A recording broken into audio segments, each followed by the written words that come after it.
Okay, good evening, everyone. I had the great pleasure of appearing here last year in a similar format, although last year's format was where the questions were already decided. This time it's more of an open forum. So we don't really have anything worked out. I thought I would just start off by talking a little bit about evolution, what evolutionary theory is. I brought with me some overheads, and you may hear Dr. Hovind, for example, be referred to as a creationist. We also talk about creation science, which is an attempt to prove creation using scientific method, those sorts of things. What I brought here is sort of a comparison of the two models. Scientific creation model, which says that the universe, the earth, and life on the earth were created by supernatural processes. The universe and all its contents were created simultaneously about 10,000 years ago. Biological change since the creation has occurred within created kinds of plants and animals. And the fossil and geologic records are the result of a worldwide catastrophe of a hydraulic nature, specifically the biblical flood. The evolution model, on the other hand, states that the universe, the earth, and life on the earth evolved by testable, natural processes. See if I can get that centered. Number two, the universe and all its contents evolved over time. The universe is about 15 billion years old, the earth 4.5 billion, and life on earth about 4 billion. Changes occurred within species, and new species evolve from existing species. And number four, the fossil and geological records are the evidence for billions of years of systematic change. Well, let's talk about evolution. And let me see. It's kind of hard for me to see. It's dark here, but how many of you really know what evolution means? The definition of evolution. If you're absolutely positive, you know what it means. Let me give you my definition of evolution, and one which a lot of biologists, anthropologists, chemists, physicists, all sorts of people of a scientific nature, how they use the term. But I'll just give you my definition. This is the definition I give my students in class when we sit down. Evolution is specifically a change in the gene pool in a population over time. It's that simple. It's a genetic change over time. Now, let me ask you a question. How many of you in this room tonight are exact carbon copies of your parents? Anyone? Raise your hand if you're an exact carbon copy of your parents. Do you know why not? It's because from one generation to the next, and if I use this room as our population, a population is a group of organisms. Okay? If I use this audience as our population, we could perform a little test for evolution. And we could see whether or not the genes, right, your genetic makeup, what makes you you, are the same from one generation to the next. And if they're not, according to my definition of evolution, a change in gene frequencies in a population over time, that is from one generation to the next, if the genes have changed from one generation to the next, my definition of evolution is correct. If you're not a carbon copy of your parents, that means you have different genes. In fact, everybody in this audience is a combination of the genes of their parents. Right? Your mothers and fathers got together and bore a child, either male or female, and that child has half of the genes from his or her mother and half of the genes from his or her father. It's that simple. We're combinations of our parents. Siblings work out the same way, with the exception of identical twins. Even siblings aren't exact copies of each other. You know, brothers and sisters don't turn out to be exactly the same. Well, we talk about this in terms of microevolution. And, you know, I've heard Mr. Hovind say before that, you know, microevolution, I don't think he really has a problem with that, because after all, they're going to talk about changes within kinds of animals. Noah took on the ark 2 of each kind of animal.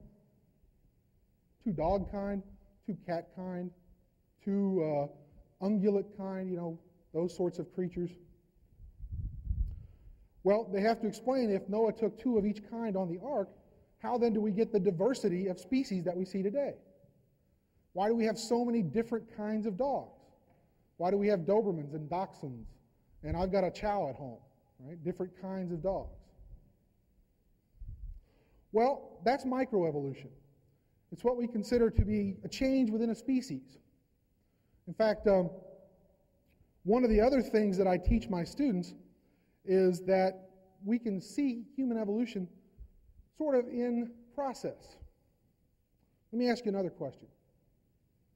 How many people in here were born or have all 32 of their human teeth?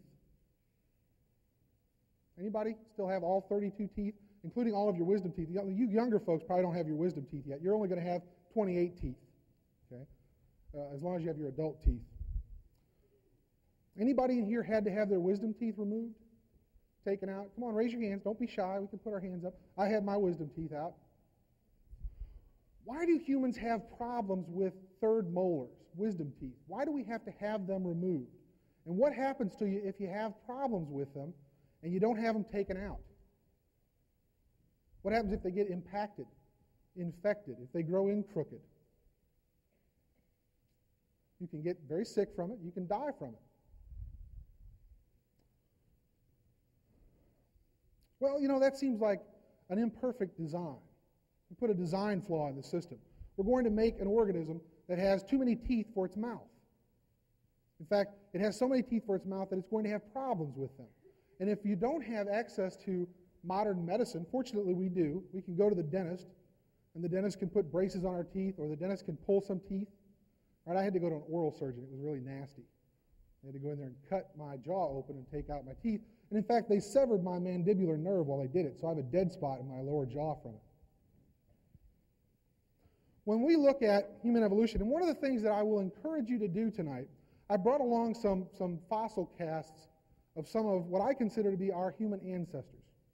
Okay? And I'm going to lay them out on this table, and I encourage you all to come up and look at them. I'll ask that you be careful with them because they're kind of expensive, and I don't want them to get broken. But feel free to come up and look at them. In fact, I'll be pointing out some features tonight on some of these casts.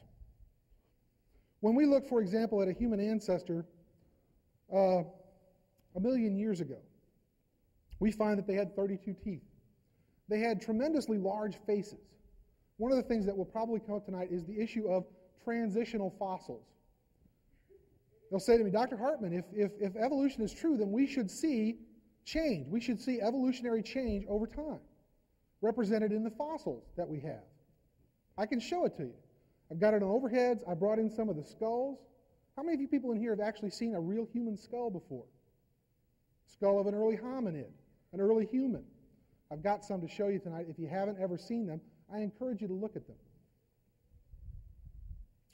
One of the things we realize is that earlier humans had smaller brains and larger faces. Larger faces had plenty of room in there for all 32 teeth. Over time, one of the changes that's occurred in humans is that our brains have gotten larger. In fact, they're tremendously large today. Human beings have the largest brain-to-body weight ratio of any animal on the planet. Not the largest brain. I mean, a blue whale has a much larger brain than humans do. But blue whales also have tremendously large bodies. They need a huge brain to control that huge body. We made room for that large brain, the expansion of our cranium, the upper part of our skull, through a reduction in the size of our face. Our faces have been getting smaller, and I'll lay out a series of fossils for you to look at. And you'll see some of the earliest ones that we have really large faces and really small brains. Dr. Hovind may tell you that, well, that's just a glorified chimpanzee, but I will point out to you the differences between humans and chimpanzees, and I even have an ape skull that you can look at so you can see for yourself and show you why I think that this fossil that I have is more human than it is ape. Well, over time, the faces have gotten smaller, the cranium have gotten larger, the brain has gotten larger. Well, our faces are getting smaller, that's crowding our teeth. In fact, within the last 100,000 years ago, we start to see humans, not just in the fossil record, but I also do quite a bit of archaeology. I'm one of the guys that goes out there and digs up the remains of dead people. And I've seen hundreds of them. And we see in the archaeological record that this is not a unique problem to modern humans. This is ever since we became modern humans. People have been having trouble with their teeth. And it's because of this. Ordinarily, we talk about people that have problems with their teeth being in trouble from an evolutionary perspective. And if you die, you're not successful. Well, we're pretty successful. There are currently, 6 billion people on the planet today? We're one of the most prolific species on the planet. One of the other things that I'll talk about briefly is where we fit in the animal world. Brought in a little chart. This is what we call a taxonomic system, how we categorize different things in the animal world. One of the things, by the way, that I will challenge Dr. Hovind to do tonight is to give me a definition of kind. I will ask him to do that, and I hope he will be able to provide you with a definition of kind. What constitutes a kind? Because I can talk about species. I am Homo sapiens, genus species. Homo, genus, species, sapiens. Means wise human. We got to do the naming, so we got to say that we're wise humans. In fact, to the subspecies, we consider ourselves Homo sapiens sapiens, really wise humans. Boy, we're at the top of the ladder, aren't we? By the way, I don't believe that we're at the top of the ladder. Okay? In the taxonomic system, we name things. We identify things based on where they fit. The kingdom, well, we're all animals, so we're the animal kingdom. Phylum, class, order, family, genus, species. Genus, Homo, species, sapiens. Did you all know, I'll give you another fact to dwell upon. I know my time is almost up here.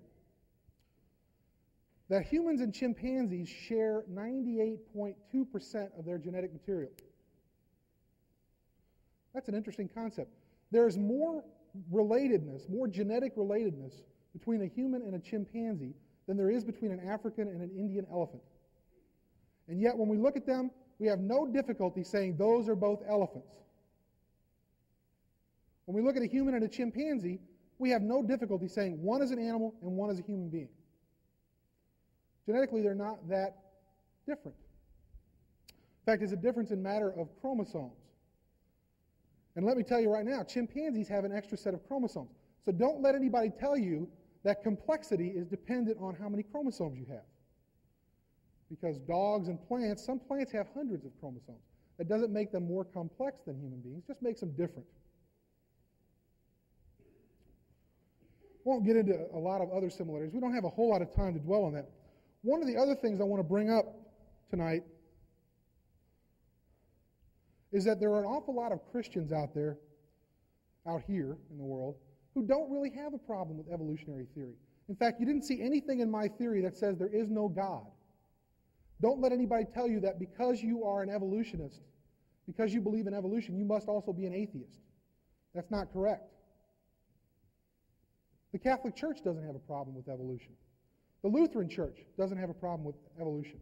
The Jewish Congress doesn't have a problem with evolution. Presbyterians, Methodists. I'm married to a Southern Baptist who is also an anthropologist.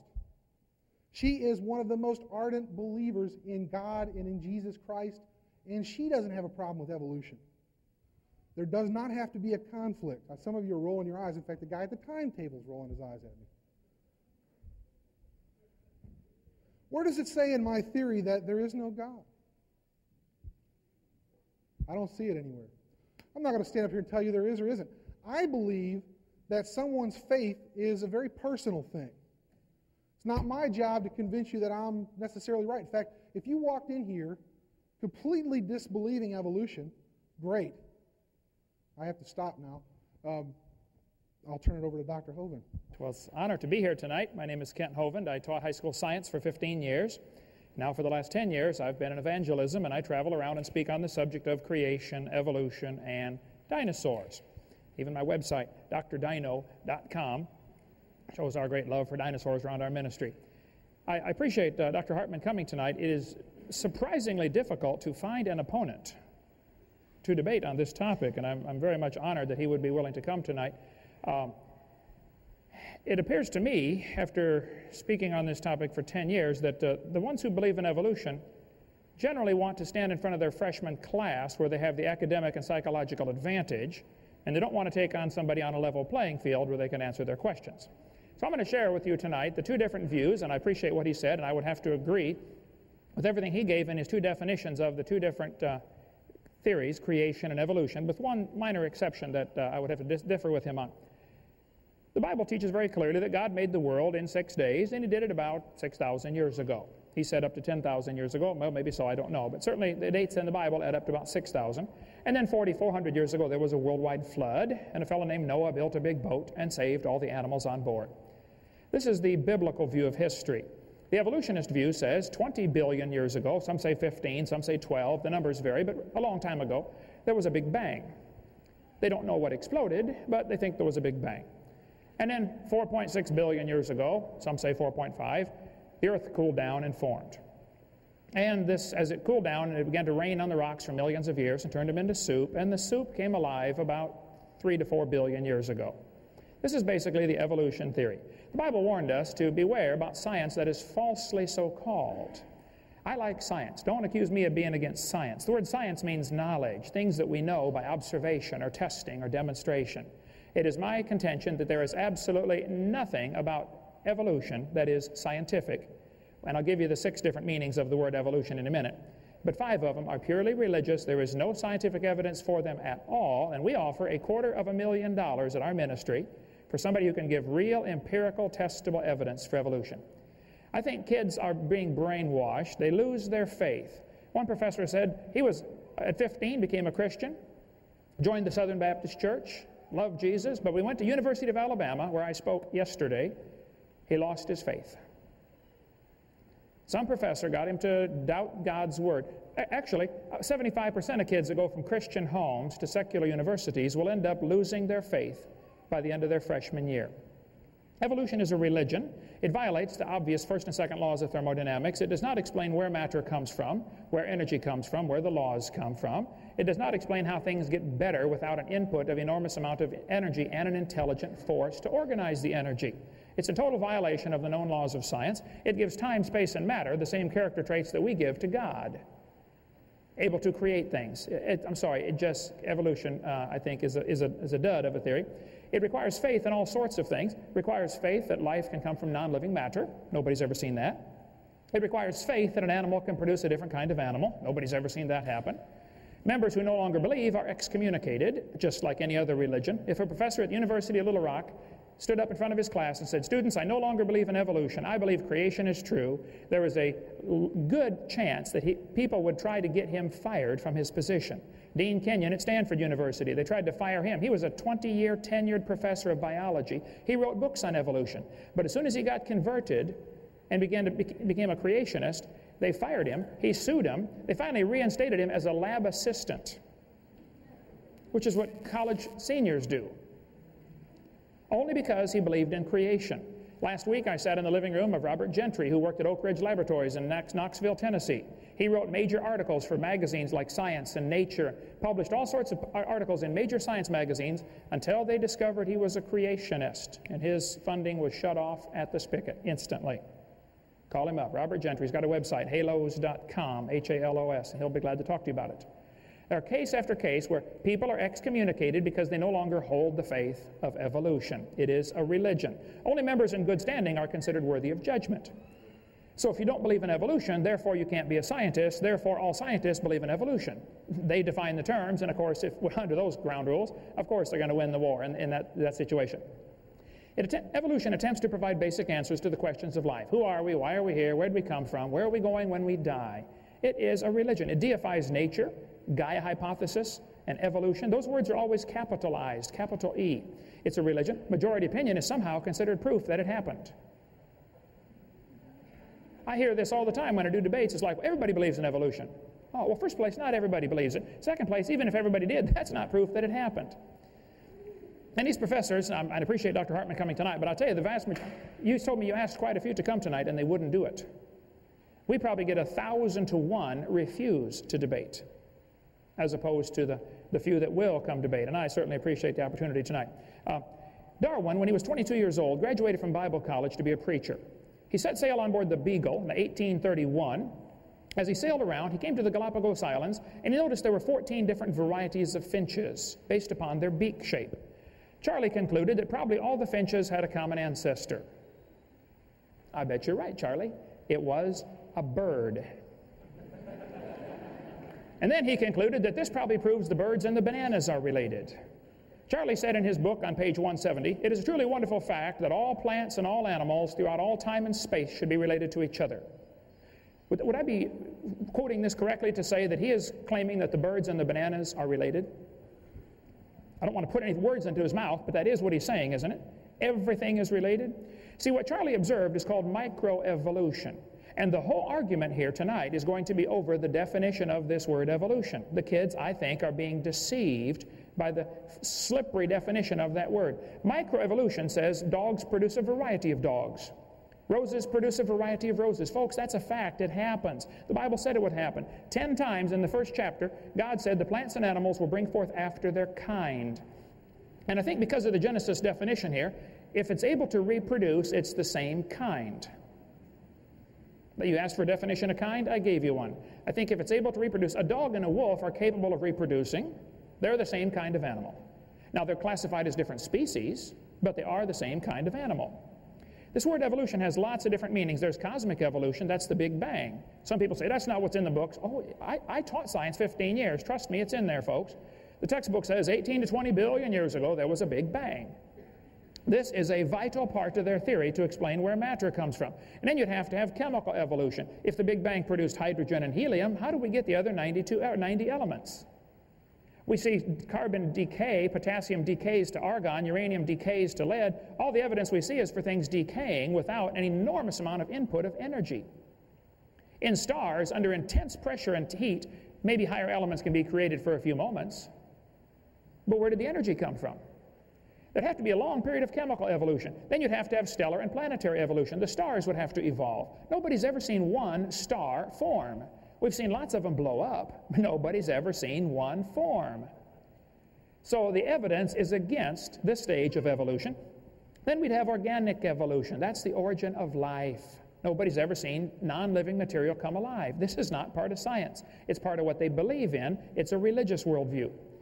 Textbooks teach 4.6 billion years ago the earth cooled down. Millions of years of rains created great oceans. This is what the books say. I'm not making this up. I collect the books. I have hundreds of them.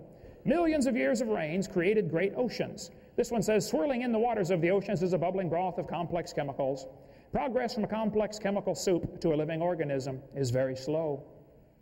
Well, I guess it is. Totally stopped. Doesn't happen at all. That's how slow it is. This one says, the first self-replicating systems must have emerged in this organic soup. This is a college textbook. So basically, the evolutionists believe that the humans, the birds, the crocodiles, all had a common ancestor. Now, they're welcome to believe that. Honestly, I don't care what they believe.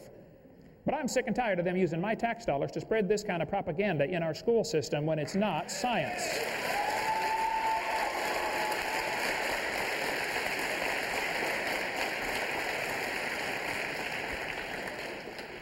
Charlie Darwin said, if my theory be true, numberless intermediate varieties must assuredly have existed. Boy, you're right about that, Charlie. There should be billions of intermediate varieties. Where are they? Even David Ropp, who's a strong believer in evolution, said, in the years after Darwin, his advocates hoped to find predictable progressions. In general, these have not been found. Yet the optimism has died hard, and some pure fantasy has crept into textbooks. Oh, you're kidding. Fantasy in the textbooks? Oh, believe me, they are full of fantasy. I would like to point out, if you find a fossil in the dirt, like the fossil replicas on the table over here, all you know is it died. You don't know, you know where it died at, and you know where it ended up being buried at, but that's all you know. You don't know that it had any kids, let alone different kids. You found a bone in the dirt. Okay, it died. And I'd like to ask the question, why is it you think bones you find in the dirt can do things that animals today cannot do? Monkeys today are still having babies. Make another human. I want to watch it this time. Apes are still having babies. Humans are still having babies. Everything's still having babies. Why don't we ever see an animal produce a different kind? Why is it can only happen long ago and far away? Let's see it happen. It's not observed. Fossil evidence wouldn't hold up 1 second in a court of law. The problem is evolution doesn't have to be proven in a court of law. It has to be stuck into the brains of these unsuspecting freshmen when they go to college. And they don't have the option because that teacher's going to give them a grade. But I'll tell you, if we had to go to court of law and they said, where's the evidence? What's the best evidence that any animal has ever changed to a different kind of animal? The best evidence they claim they have, is the fossil record. And yet there is no fossil evidence that any animal ever produced a different kind of animal. And like I said, if you find a fossil in the dirt, that's not evidence that it had any kids at all, let alone different kids. So we have cosmic evolution, chemical evolution, stellar evolution, organic evolution. Then we would have to have macroevolution. That's changing from one kind of animal to another. Nobody has ever observed that. Finally, we have microevolution. Now, the first 5 are religious. The last one is science. And the kids are going to be confused with the definition of the word evolution. There's a lot of varieties of dogs, and they probably had a common ancestor, and it was a dog. You might get a big dog or a little dog, but it's still a dog. And a 3-year-old can tell you it's the same kind of animal. Okay, boys and girls, here we have a dog, a wolf, a coyote, and a banana. Which one is not like the others? Well, duh. It's the same kind of animal. What's going to happen, though, the teachers are going to give thousands of examples of microevolution. Like he mentioned, we're different than our parents, and our jaws are smaller, and the wisdom teeth don't fit. Well, that's a micro change. We're still a human. He's giving examples of microevolution, and then he's going to try to make you take a giant leap of faith and logic into believing that that somehow is mystically evidence for macroevolution. And it just isn't. Macroevolution is a fantasy based on imagination. It doesn't happen. And they spend a lot of time arguing about where is the line between micro and macro.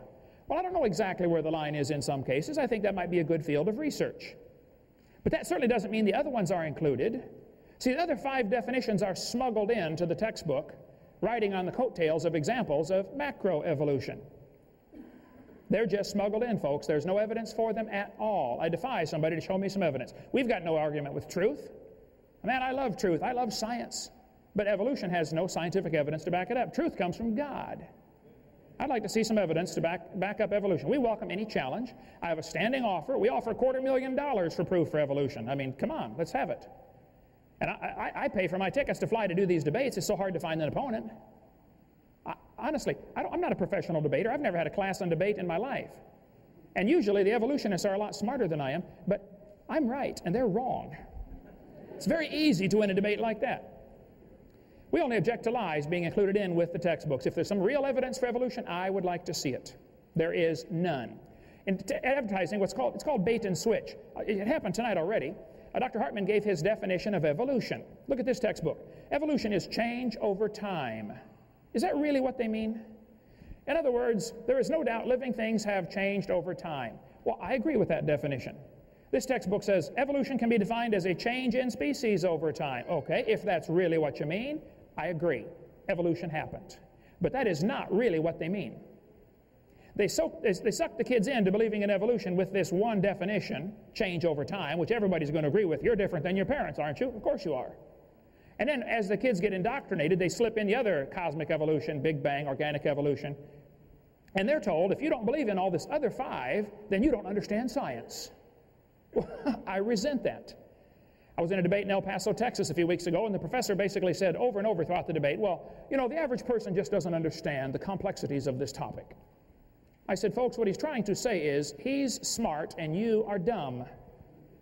That's what he's very much trying to, not to avoid saying, but that's what he means.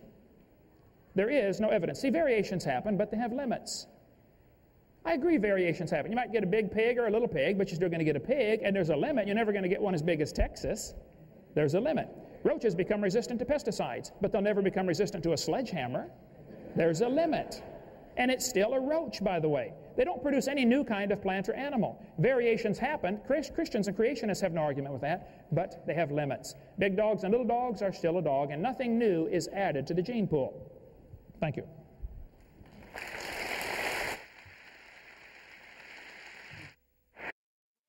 Form where he can go through slides, you know, zip, zip, zip, zip, zip, here you go, I'm right. Everybody goes, guess we're all good Christians, we accept that.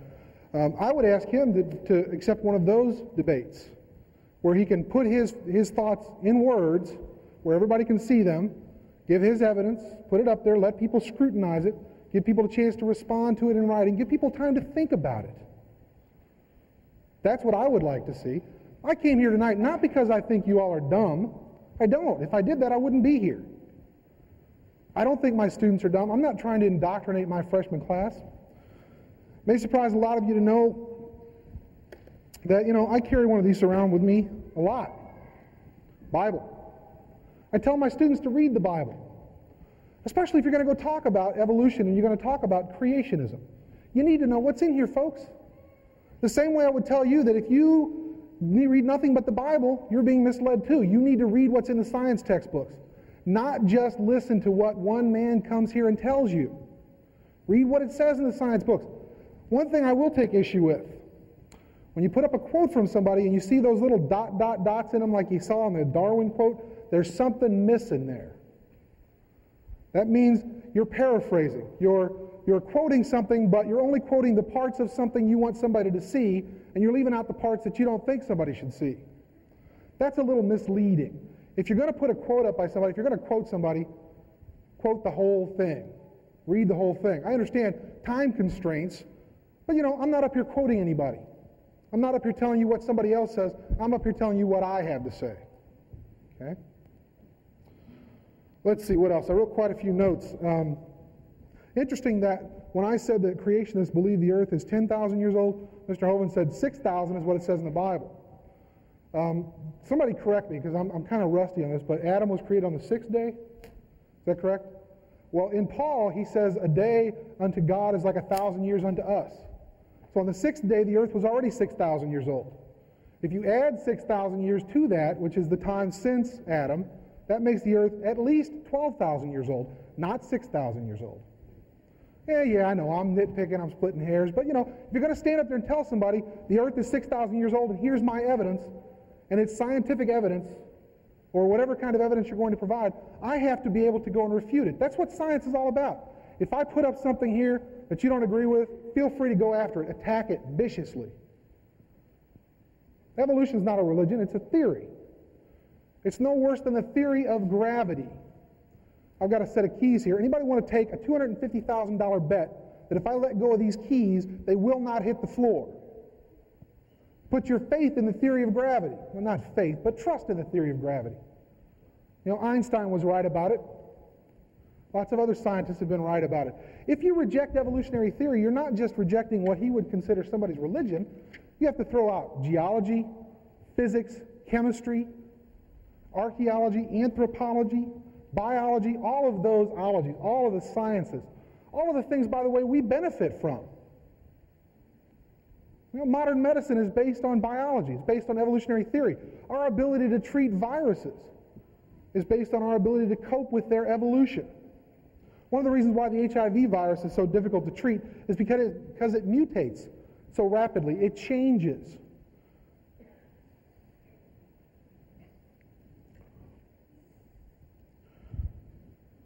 Let's see, what else? Capable of reproducing. His definition of kind. Two organisms able to reproduce. Definition of species, the scientific definition of species, are two organisms that mate naturally and produce fertile offspring. Kind of left out the fertile part. Right? You could take a horse, and what are you going to get? Somebody tell me. Horse kind. Take a donkey, and what are you going to get? Donkey. Take a horse and a donkey, and what do you get? Mule. Take a mule, and what do you get? Nothing. What happened? Wait a minute, they should be able to reproduce after their kind. If they're all the same kind of animal, you should be able to get a mule together and produce more mules. You can't do it that way, folks. You have to start out with a horse and a donkey. Maybe they're same kinds. If they're the same kinds, they should be able to reproduce after their kind. And their kind should be able to reproduce after their kind. But they can't. There's a problem there.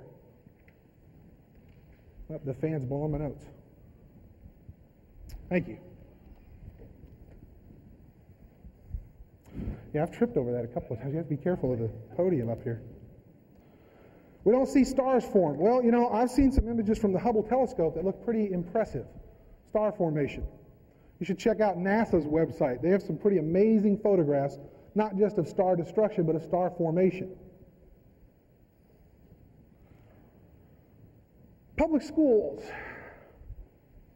don't like the idea of evolution being taught in public schools. Well, that's a matter of personal opinion also. And you talk about not letting the majority rule, that's the whole basis of this country. We're getting ready to elect a new president. How are we going to do that? One small minority says, I'm right, and you're wrong, therefore I get to pick the president. Is that how we do it? Majority of scientists don't just sit around and say, oh, we all agree on this, so you all are wrong and we're right and we win. Doesn't work that way. Carl Sagan once said, we're for science because it's been tested repeatedly and it works. If we found an alternative, we're not out there trying to trick you. I'm not an agent of Satan. Somebody might argue otherwise, right? I'm not trying to trick you into believing there's no God or something like that. I'm trying to show you how the natural world works, at least how we understand it to operate. At the University of Arkansas at Little Rock, we don't just teach evolution. We do teach it. We teach it in biology classes. I teach it in anthropology classes. We also have a religious studies program. To know that's a public university, and we teach classes on religion, and we study religions. Amazing. Your tax dollars are paying for people to go and study religion. How can that be if we're all against religion? It can't be. I don't have a problem with elementary schools offering classes in religious studies. But it should be more than one religion that is studied. It should be more than just the Christian religion or one particular aspect. After all, if you all are Baptists, you don't want your kids to go to school and learn how to be good Catholics. Do you? I grew up a Catholic. Maybe I don't want my kids going to school learning how to be good Baptists. There are differences within Christianity. How many of you want your kids to go to school and learn how to be Seventh-day Adventists who don't quite believe the same way that other Christians do, or Mormons? See, whose version of creation should you teach? Just the one in the King James Version of the Bible? I grew up Catholic. I don't use the King James Version of the Bible. I guess I'm wrong for that. I guess I'm going to hell for that. I don't believe that. The Pope doesn't believe that. I have a very good friend of mine. He's a Seventh-day Adventist. He thinks the Pope is the Antichrist. The nice Pope, Pope John Paul II. I don't know. Well, let me give you let's see, how much time do I have left? About 6 minutes? Okay, plenty of time. We do observe microevolution. We can observe it. Just because macroevolution, we say, well, it takes longer time than we have to sit and observe it. We talk about empirical evidence. Well, I want to talk about Mr. Hoven's, or Dr. Hoven's challenge too, by the way. Empirical evidence. Well, I'm sorry if it takes, 100,000 years for something to change. I'm not going to live that long. In fact, unfortunately, we haven't been writing about things that long in order for us to actually have these kinds of observations. Give us 100,000 years. Come back then and check in, and I'm sure we'll have some good evidence for you. Can't do anything about that, folks. We can look at microevolution, and we can decide that microevolution is simply a matter of accumulated change over time, and eventually it produces what we consider macroevolution. Let me show you something.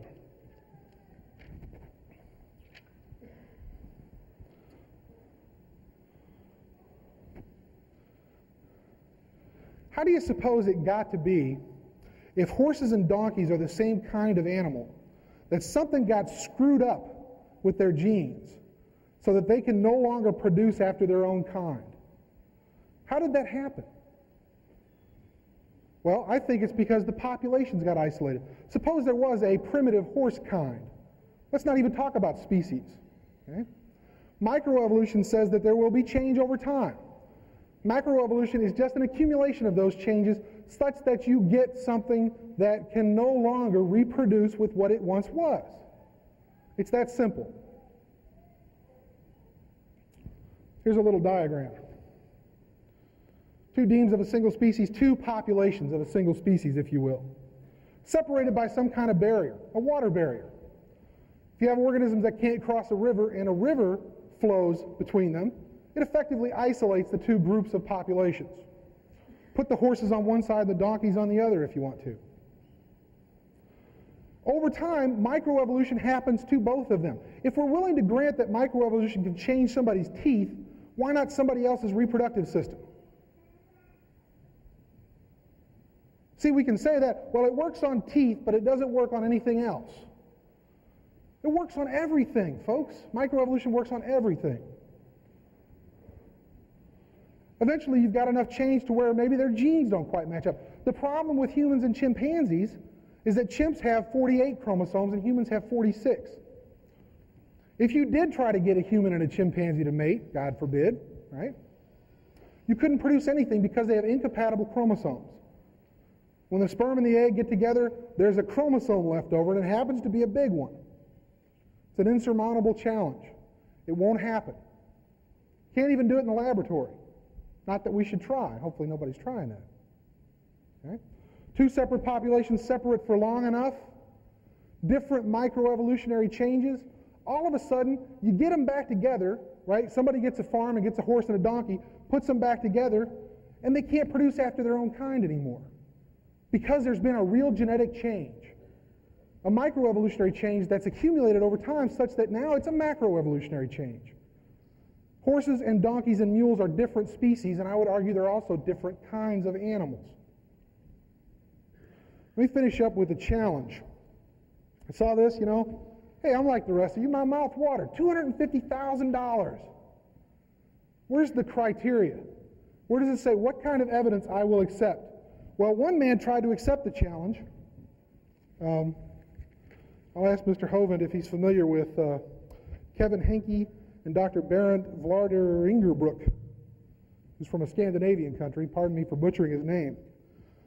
One of them said that the only evidence he was told would be accepted was for him to actually create a new universe. Well, that would prove both theories, wouldn't it? Because Kevin would be the creator. He created a whole new universe. I can't do that. Nobody could do that. What other kinds of evidence? So I'll ask Mr. Hovind to present, what criteria he would accept for real scientific evidence, real empirical evidence of evolution. Give me a suite of things to choose from. Don't just give me one thing. Also, I checked out his website. You should check it out, by the way, www.drdino.com. I believe that's it. Because he goes into this. There's a panel of judges who will review the evidence. But see, they're real busy men, and they don't have time to answer facetious or silly questions, so he's not going to tell you who they are. Well, if I have to take my time out of my life, however long it takes me, to get my evidence together and present it, I'd like to know who's going to review it. When I submit an article for publication in a scientific journal, I get a list of reviewers. I know who's reviewing my work. Sometimes I'll get comments back from them. I know ahead of time. Now, I trust that Dr. Hovind here is an honorable man and wouldn't stack the deck against me. I'd like to know who the 6 people are, or however many judges there are, who they are and what their backgrounds are, whether or not they're creationists, whether or not they're evolutionists, those kinds of things.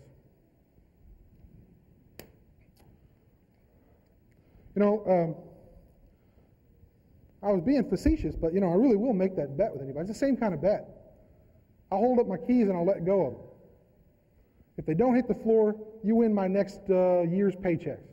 Not quite $250,000, unfortunately, but, not an insignificant amount of money. If you're going to reject the theory of evolution, why not reject all scientific theories? They all must just be based on religion. After all, we can't see gravity, can we? It's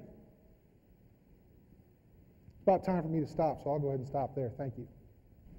All right, this will be the rebuttal session, and then we'll go into the question-answer session, so it'll be exciting. He mentioned that my quotes have the ... in there. That is very common. I mean, if you quoted the entire quote, it'd be horrendously long, and I challenge you to show me where any of my quotes in my seminar, and I use thousands of them, show me where they're not giving the true meaning of what the author said. You leave out extraneous words. That's common practice in anybody who's quoting from that would be ridiculous to say this is evidence. It seemed to be implying that I'm trying to misquote them, and evolutionists often accuse creationists of misquoting. Everything's documented right on the bottom of the screen. Look it up. Show me where I'm wrong, where I'm not giving the true meaning. You mentioned about email debate, people wanting to debate me on email. I type about 12 words a minute with 18 mistakes. I get over 400 emails a day. I don't have time to get involved in a long email debate. I was home for 12 hours this week. I got in at 3 last night. I speak 700 times a year. I tell all the evolution, what they want to do is they want to eat up all of my time so I can't get out and speak to folks that really want to hear. They don't want to hear anyway. As far as not giving out the names of the judges, some anonymous coward named Boudica emailed me, and I said I shouldn't have answered him the first time because I always ignore anonymous mail. But this was anonymous, and I emailed back and said, if you'll tell me your name, I'll be glad to answer all of your questions. He had 300 questions. He said, no, I refuse to give you my name. I said, well, then I'm sorry, I won't answer your questions. I've got nothing to hide. You've got my name, address, and phone number, and I'll give you a map to my house if you want. I have nothing to hide. See, men love darkness rather than light because their deeds are evil. Well, Boudica sent in what he said was evidence for evolution. It was ridiculous, but I sent it to the judges. I told him I'm going to send it to these guys. Boudica right away wrote nasty, vile, filthy letters full of profanity to these judges. And I said, fellas, hey, I'm sorry. I won't let this happen again. If somebody sends in some real evidence, well, here's what happens. I get probably 5 or 6 emails a week from someone saying what Dr. Hartman said a few minutes ago.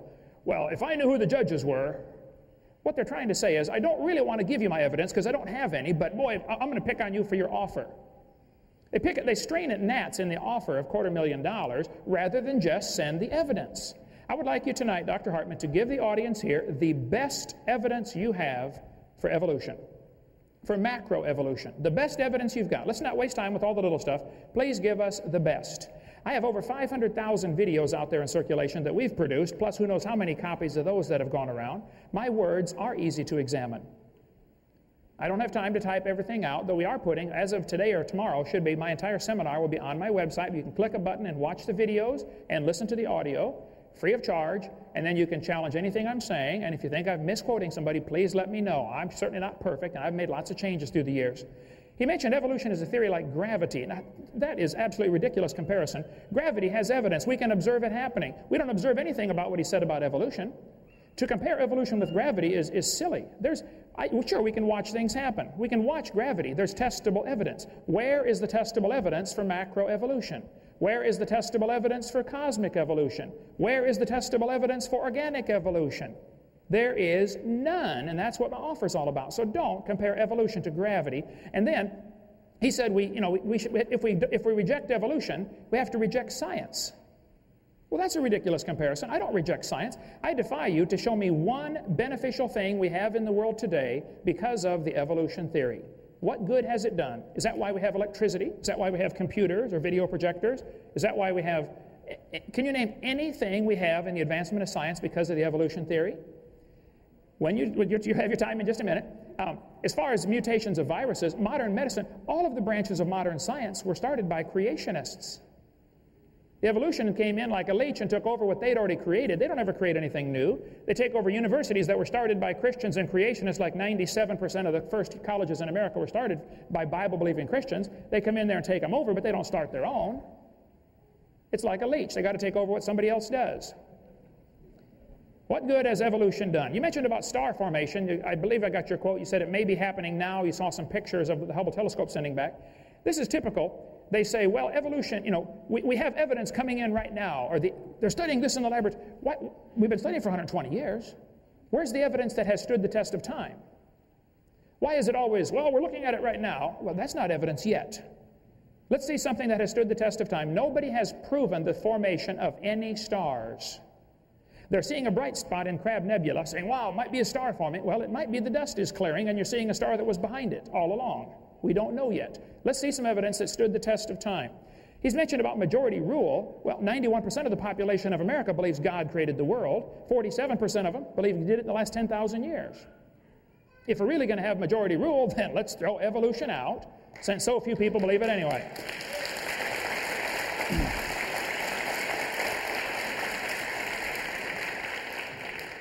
He mentioned about 98% DNA similarity. Now, this is interesting. Since only 1% of the DNA has even been studied and analyzed and decoded, it's a little premature to say it's 98% similar. If it is 98% similar, 98.2 I believe you said, to humans and chimpanzee DNA, that would prove we have a common designer. Doesn't prove we have a common ancestor. The same God designed the animals. That's what it proves.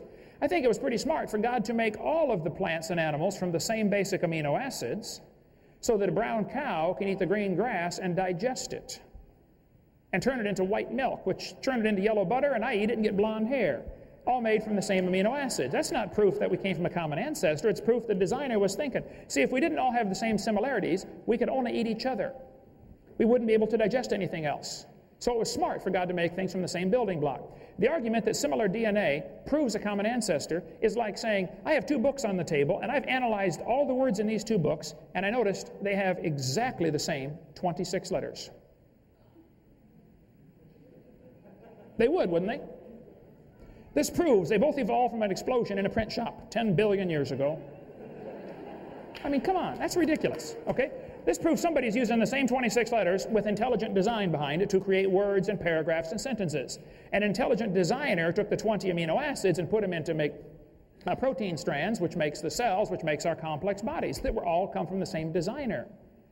And it wouldn't hold up 2 seconds in a court of law to say, similar DNA proves evolution. Any freshman law student would say, no, this could just as easily prove a common creator. And the kids ought to be taught both. He mentioned Catholics and Lutherans believe in evolution. Well, those are the ones that haven't been to my seminar. If they would come, we would straighten them out. He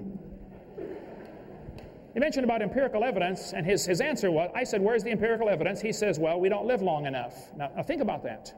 If we could see it for 100,000 years, come back in 100,000 years, you might see the evidence. What that is really saying is, we can't show it to you. Is that what it, okay.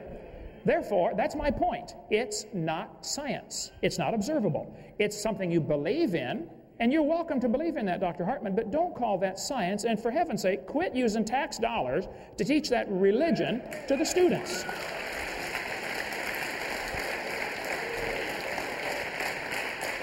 I'll tell you what. If we come back in 100,000 years and see that things really have evolved, then we'll start teaching it. Until then, it does not belong in education. What he translated that sentence was, we don't have the evidence. My offer's on my website. As far as creating a new universe, I never said that to those guys from South Africa with the weird names that wrote me the letters. I corresponded with them 6 times. They never would send any evidence. They did the same thing they always do. Well, who's on the panel? You know, where's the bank? What's the account number for the bank and all this stuff? I said, look, my word is good. You send the evidence. They never do send the evidence. All they do, I was in a debate one time in Minnesota, and this lady said, there's lots of evidence for evolution. I said, let's see it. She said, well, there's just lots of it. I said, okay, let's see it. Well, there's just so much. Okay, show me one. Oh, there's just lots of it. Okay, show me one. They never do show you one, folks. All they do is say there's lots of it. And these guys claim that they want to pick on my offer over some little straining at a gnat, and they're swallowing the camel of believing that we all came from a rock over 4.6 billion years. Man, that's ridiculous. My offer is good. My point is, evolution has 6 different meanings. I would like empirical evidence for all 6. There is none. My offer is clearly spelled out on my website, drdiner.com. Look it up. He asked, are the judges all creationists? First place, I don't know. Second place, I wonder why that question would even come up. Because does that determine whether a person is qualified to be a scientist or not? In the minds of some, it certainly does. In other words, if you believe in creation, you're not a scientist.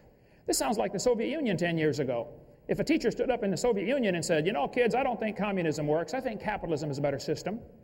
What would happen to that teacher? He'd be out shoveling snow in Siberia, right? And then the leaders get up and say, hey, everybody believes in communism. Well, of course they do. Look what happens if you don't. Evolution, the textbooks are full of lies that are shown to the kids to try to get them to believe in evolution. And I resent that. You have varieties of corn, and they probably had a common ancestor, and it was a corn of some kind. And there's all sorts of kinds of corn today, but you still crossbreed them and you still get corn. You never get a hamster or a tomato or a whale to grow on your corn stalk.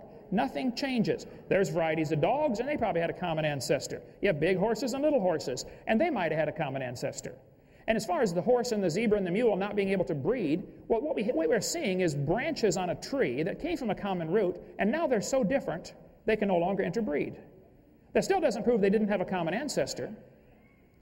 Think about the argument. He's saying a horse and a donkey or a mule or jackass or whatever it was he mentioned cannot breed and produce fertile offspring, and therefore they're different species. Well, maybe so. If it depends on your definition of species.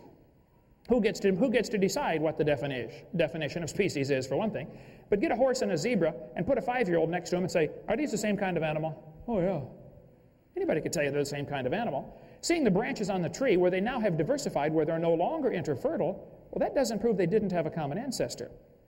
It also certainly doesn't prove the horse and the banana are related to a rock 4.6 billion years ago. We got varieties of cows, and things happen, but the textbooks contain things that just aren't true. I've got a whole 2.5-hour video going through lies in the textbooks that kids are exposed to try to get them to swallow this evolution theory. And it's really sad. They're going to tell the kids the appendix is vestigial. Well, I'm sorry, the appendix is part of the immune system. It is not vestigial. Take that out of the book, okay? There's no such thing as a vestigial structure. This book tells the kids that the whale used to walk around.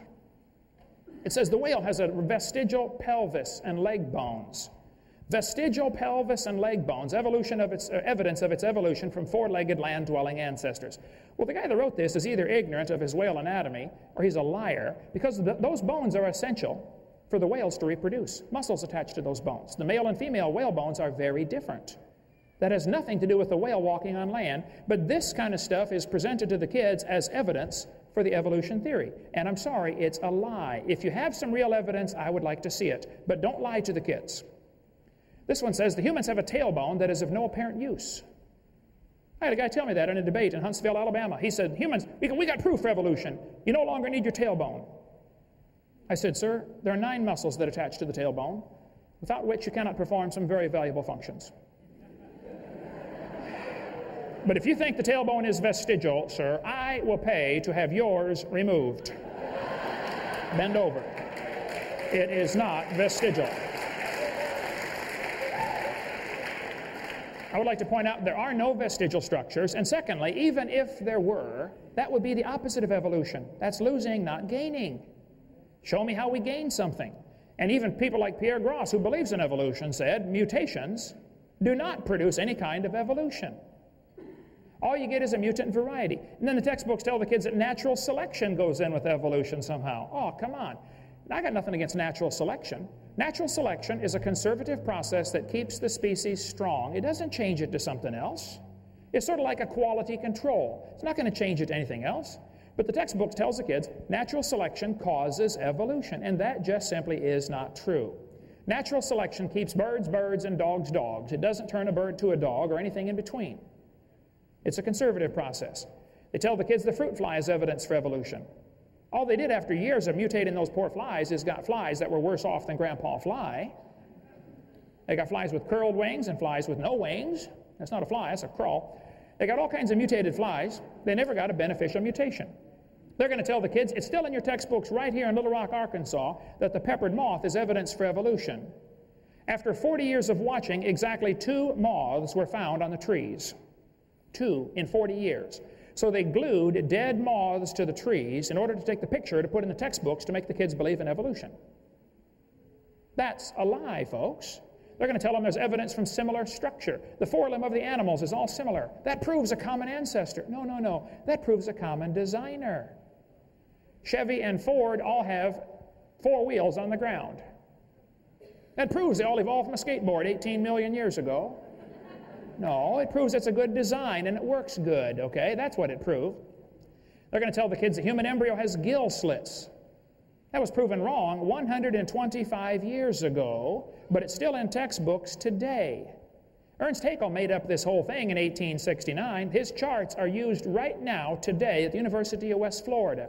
And I guarantee that same concept is being taught right now in Little Rock, Arkansas, and it was proven wrong in 1874. If you have some evidence for evolution, I want to see it, but don't lie to the kids. Should we teach that the earth is flat in geography class, since the Bible describes it as such in many passages?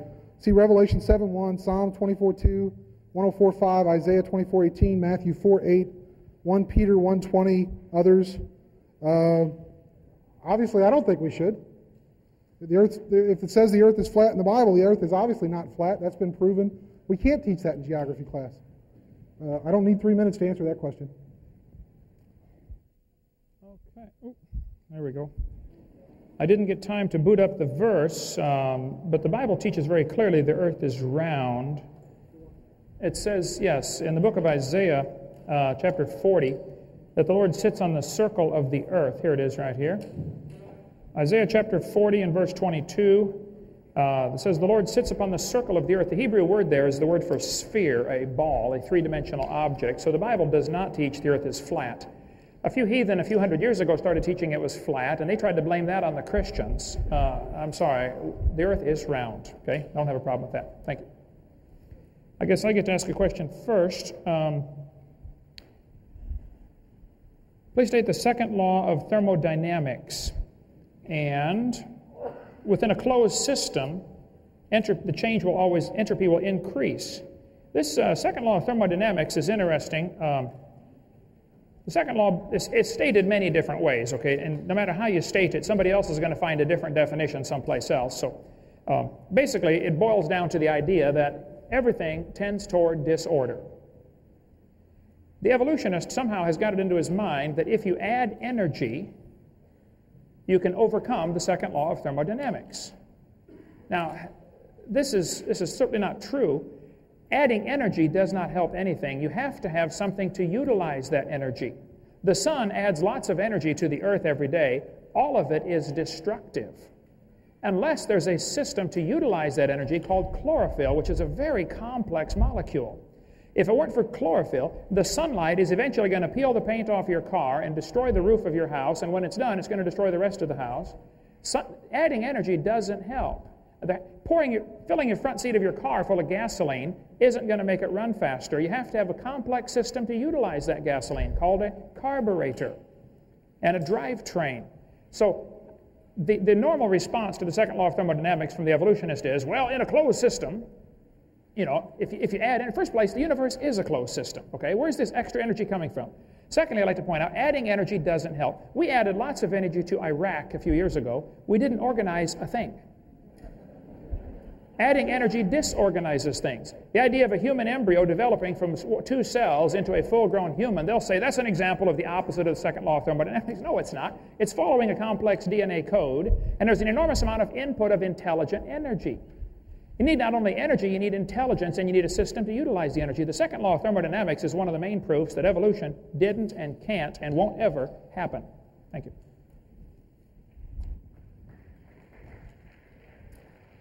Can I see the card? Thanks.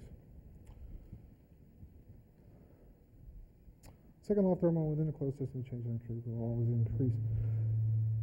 Why?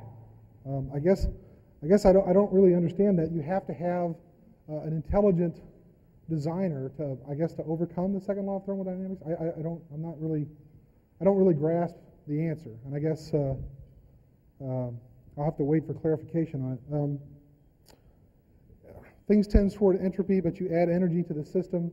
I'm not a physicist, but I don't know. In 2 minutes, I don't know how I would discuss this one. So I guess it depends on whether or not you consider the universe to be a closed system. And he said that it certainly is a closed system. Well, I don't see any evidence for that. So I guess I'd have to ask for that kind of thing. Also, it sort of fits in with one of the questions that was asked earlier about how things tend toward disorder. Things are constantly losing, like we're losing our appendix, or we're losing our tailbone or something like that. We've never gained anything. We have gained things. We've gained larger brains. I mean, evolution is not just about losing things. You don't have to necessarily lose something or have something tend toward disorder to have it count as evolution. Anyway, that's that question.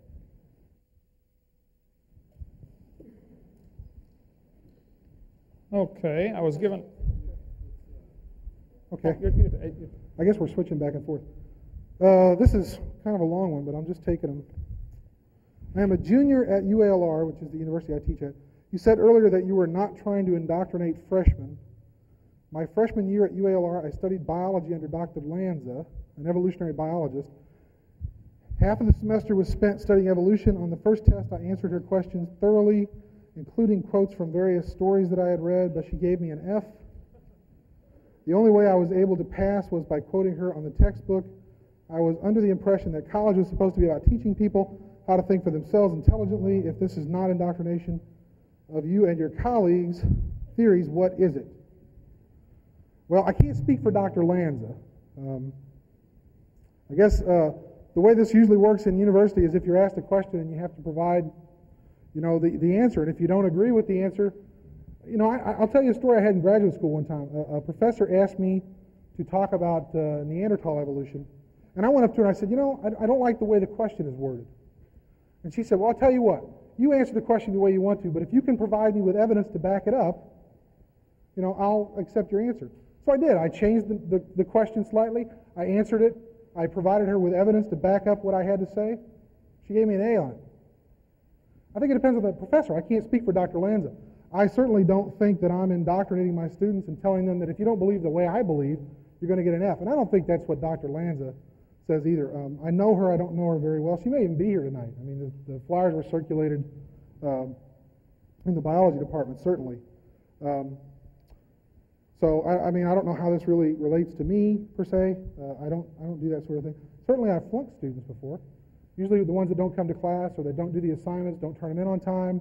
You know, I tell my students all the time, if you want to get an A in college, show up for class, do all your assignments on time. You know, you don't have to agree with what I have to say. In fact, when I talk about evolution in my introductory physical anthropology classes, I say, look, you don't have to agree with what I'm saying. You have to learn it. I ask that you understand it. And that, I think, is the key to this whole question. If she is basically saying that, you know, I don't want to learn this stuff. In fact, I'm not going to answer what she wants me to answer. It doesn't have anything to do with Dr. Lanza demanding that she agree with her. This has to do with Dr. Lanza asking that she understand it and be able to tell me that you understand it. And that's the whole nature of the testing system. I don't care if you believe it or not, as long as you're able to tell me what it's all about. That's kind of what we're doing here tonight. You know, you may or may not go out of here believing it, but you know, you're going to know something about it. And if you didn't know something about it before, you do now. And I tell my students the same thing about creationism. If you didn't know a lot about it before tonight, you're going to know something about it when you leave here. Here's the question. Yes, sir. I would say that's an excellent answer, and I wish all teachers did what you do. Believe me, there are some teachers in the universities that will fail a student if they don't believe what they want them to believe. It's not just understanding it, and I appreciate Dr. Hartman's answer. I would agree with him. There are some, though, that don't fall into that category. I encourage students, if you're going to go to a secular university and the teacher asks a question like, how old is the earth? And you know the answer they want because you read your book and you did your homework, but you don't believe it. All you need to do is write on the test, the textbook says, blah, blah, blah, blah, blah. However, this is not correct. That's all you need to do.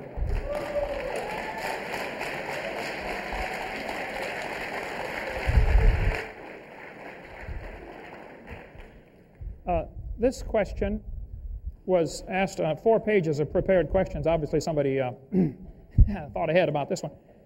Are there contradictions, or why are there 3 creation myths in the Old Testament? Just the phrasing of the question, why are there 3 creation myths, shows a little prejudice to begin with, I would say. I would say there are not 3 creation myths. There is 1 creation story of how it actually happened. Basically, what they're usually referring to when they say this is the Genesis chapter 1 account, and I'll show you. I covered this very thoroughly on my videotape number 7. Let me get the mouse working here. Genesis chapter 1 says, God made the plants, the herbs, the grass, etc. on the 3rd day. He made the fowl, the birds, on the 5th day out of the water. And he made man the 6th day after he made the animals. So he made animals first and then man on day 6. That's the order of creation in chapter 1. When you look at chapter 2, it says the Lord God formed man out of the dust of the ground, and then it says he put him in the garden and made the trees to grow. And they'll say, see, the order is backwards. This is a different creation myth. This is the basic argument. They will say, in chapter 1, God made the grass, plants, trees on day 3, whereas in chapter 2, he made the trees after man on day 6. And this little chart kind of shows what the whole argument about this question about the creation myths. Here's what really happened. The Lord God made birds, he made the plants on day 3, then he made the birds out of the water on day 5. On day 6, he made the animals, and then he made man. And then he put man in the Garden of Eden, and then in front of Adam, he made the trees to grow. But it says it was the trees that were good for food. This is not all the trees. The rest of the world is already full of trees. He only made the trees in the garden, and he made 1 more of each of the animals so that Adam could name them and select a wife. If Adam had not seen God create something, Satan could come along and say, I did all this, and Adam would not know. The only person that did not see anything get created was Eve, and that's the one Satan went to trick. There's not a contradiction between chapter 1 and chapter 2. Chapter 2 is a continuation of the story, filling in the details of what happened on day 6. And it's not a creation myth. That's the way it really happened. Thank you.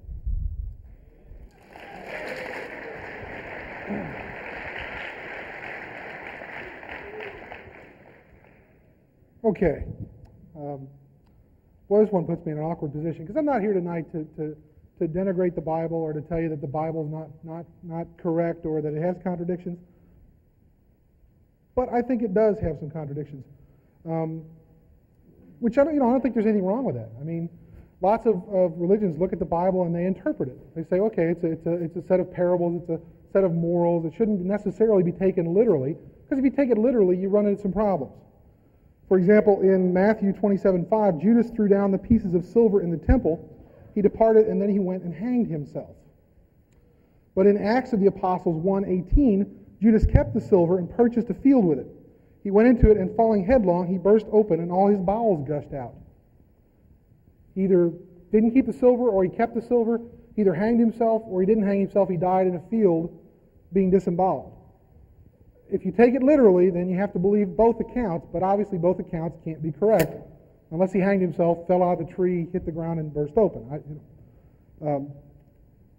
I guess my point here is that you shouldn't necessarily take it literally. For example, I don't have a problem with the Ten Commandments. Those are good rules to live by. You shouldn't kill somebody. You shouldn't lie about somebody. You shouldn't steal from somebody. Okay? Do I believe that they should be posted in the public schools? No, because they're not everybody's rules. And some people may have even more rules. Somebody may have 12 rules for good living, but somebody else doesn't agree with them. So anyway, I'm not going to get into necessarily a debate about the Bible. Pick up your own Bible, whichever copy you prefer, the King James Version, one of the New Standard Editions, the Catholic Bible, whichever one you're comfortable with and happy with, that's the one you should go by. That's it.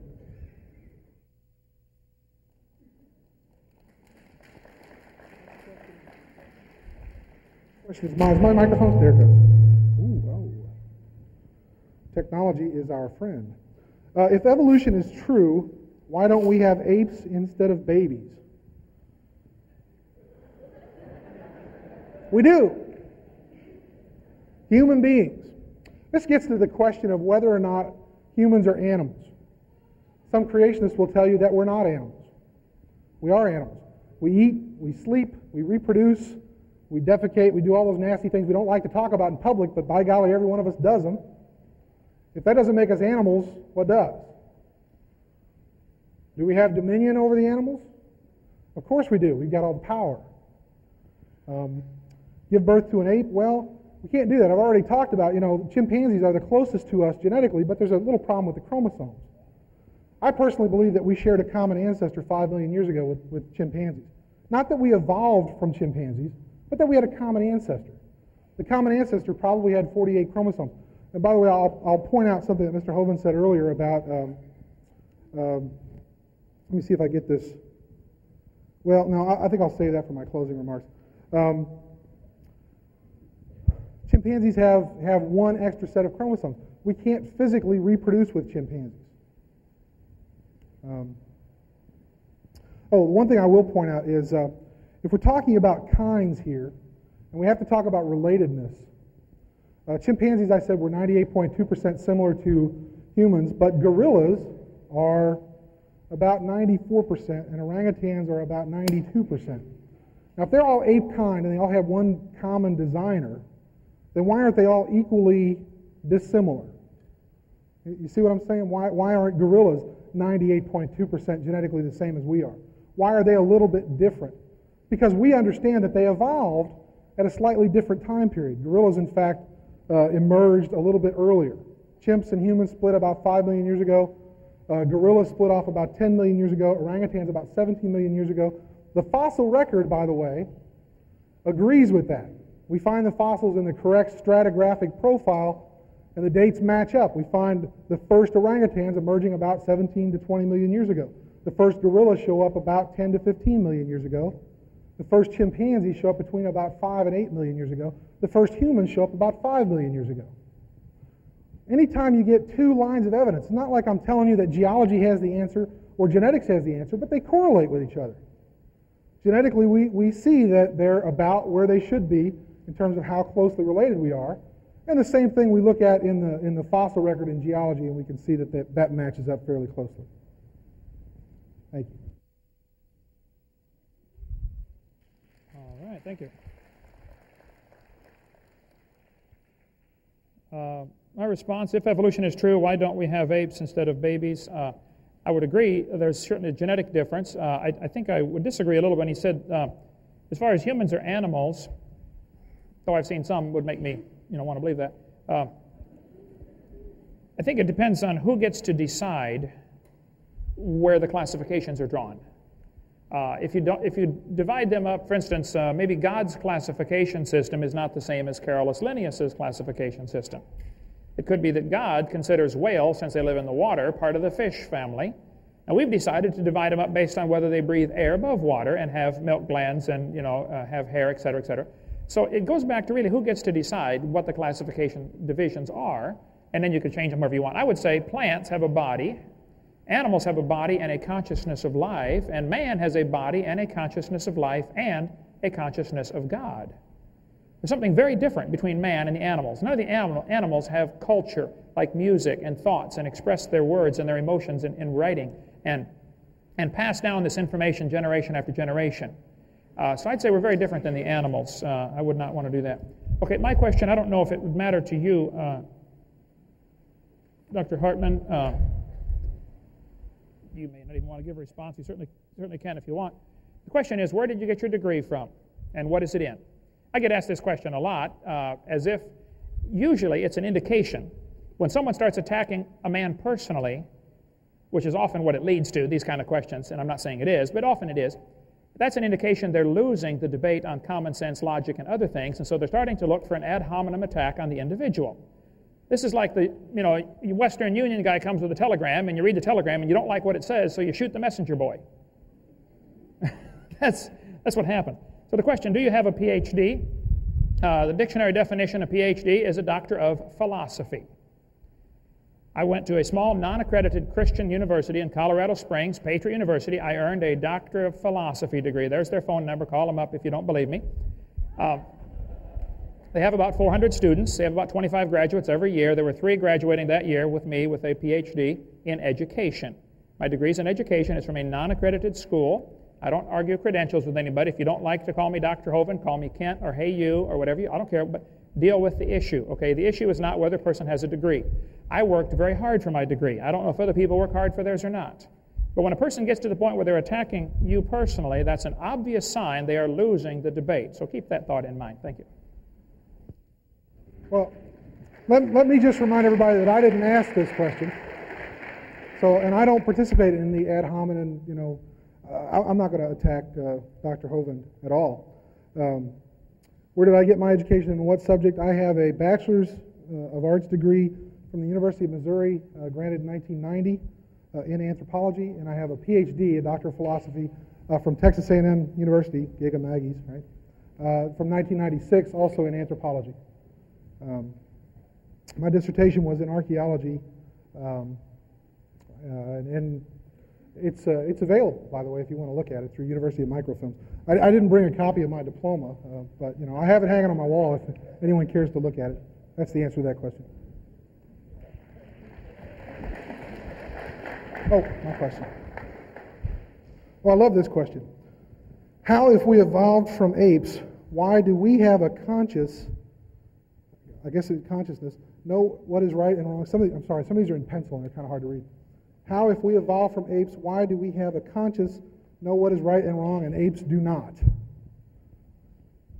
I work with apes almost on a daily basis. In fact, I'm on the board of governors for the Little Rock Zoo, and I'm also director of the Primate Enrichment Program. And I didn't know, by the way, I thought this would be a good time to bring this up, that y'all were taking up a collection. We're going to split the money with us. I got a little speaking fee last year when I was here, and I donated the money to the Primate Enrichment Fund at the Little Rock Zoo. So if I get any money tonight, that's where the money's going to go.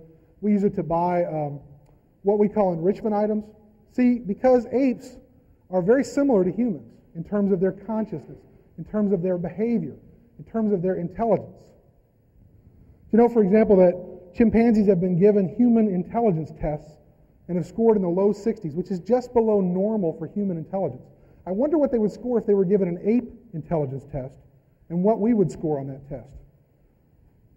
See, I think they do know right from wrong. I work with these guys on a regular basis. In fact, I encourage you all to come to the zoo, and if you get out there about 9 o'clock or 9:30 in the morning, you'll see the results of this enrichment program. I've got a lot of my students that work with me out there. Let me tell you what behavioral enrichment is. Apes are kind of like humans mentally.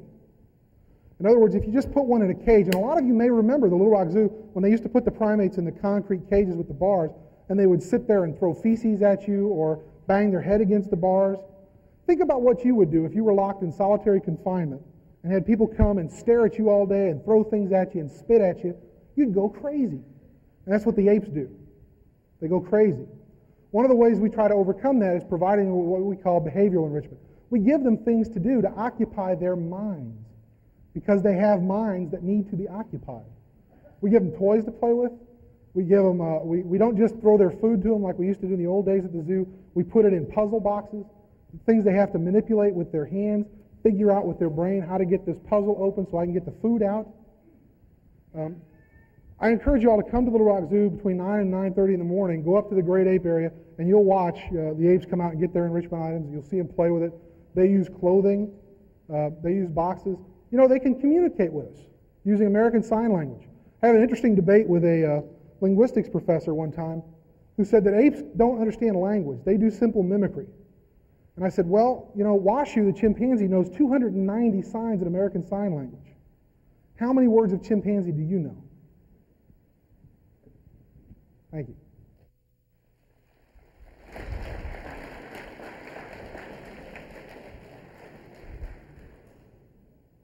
All right, let's see. If we evolved from apes, why do we have a conscious, know what is right and wrong, and apes do not? I think it is fascinating to study the apes. The apes are very complex creatures, and I'm thrilled for those who take time to study them and try to protect them and things like that. I'm certainly not in favor of exterminating any species at all. But I think the fact that the ape is such a complex creature and is able to work very well in his environment is proof he was designed by a very intelligent designer.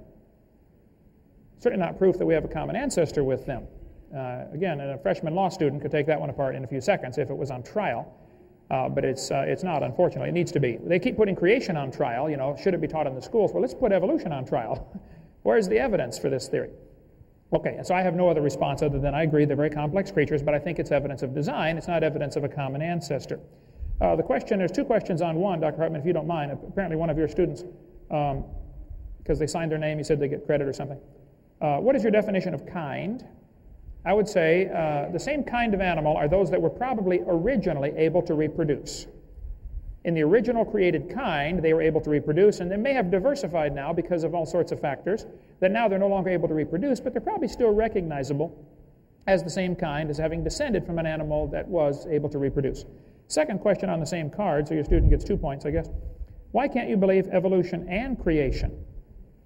Can you prove there's a God? Well, I guess you'd have to go back to what is the definition of evolution. If you mean animals produce a totally different kind, well, there's no evidence for that. If you mean can animals produce varieties, well, certainly I believe that. So you'd have to define the word evolution before I could answer that question. As far as could God use evolution, couldn't God have used evolution to get us here? Well, I have several points I'd like to make on that. Number one, that is not the clear teaching of the Bible. I mean, that's pretty obvious. If you want to believe God used evolution, you're certainly welcome to do that. However, that is not what the Bible teaches. Secondly, I have to point out, that would be a retarded God who couldn't make it right first time. I would not worship a God like that, that's for sure.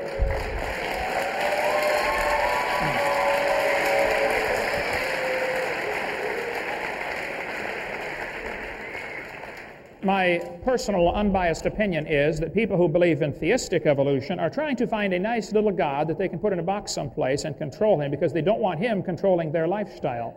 That's my personal opinion. Thirdly, it's not in the character of my God to use misfits, suffering, and death like evolution calls for. Evolution calls for blind chance, randomness, nobody knows what's going on, let's just toss it out and see what happens. That's not in the character of the God that I worship. Fourthly, it nullifies the need for the death of Christ. If there was already death here in the world, if creation is true, then man brought death into the world, and death is a terrible thing. If evolution is true, death brought man into the world, and death is a wonderful thing because that's how we get ahead. See, if evolution is true, one species has to, or one animal within the species has to evolve a little better than the rest, and the rest of them have to die in order for the good one to take over the living space. That's Adolf Hitler's philosophy exactly. Number 5, there's no evidence for evolution anyway, so why compromise a perfectly good Bible with a dumb theory like that?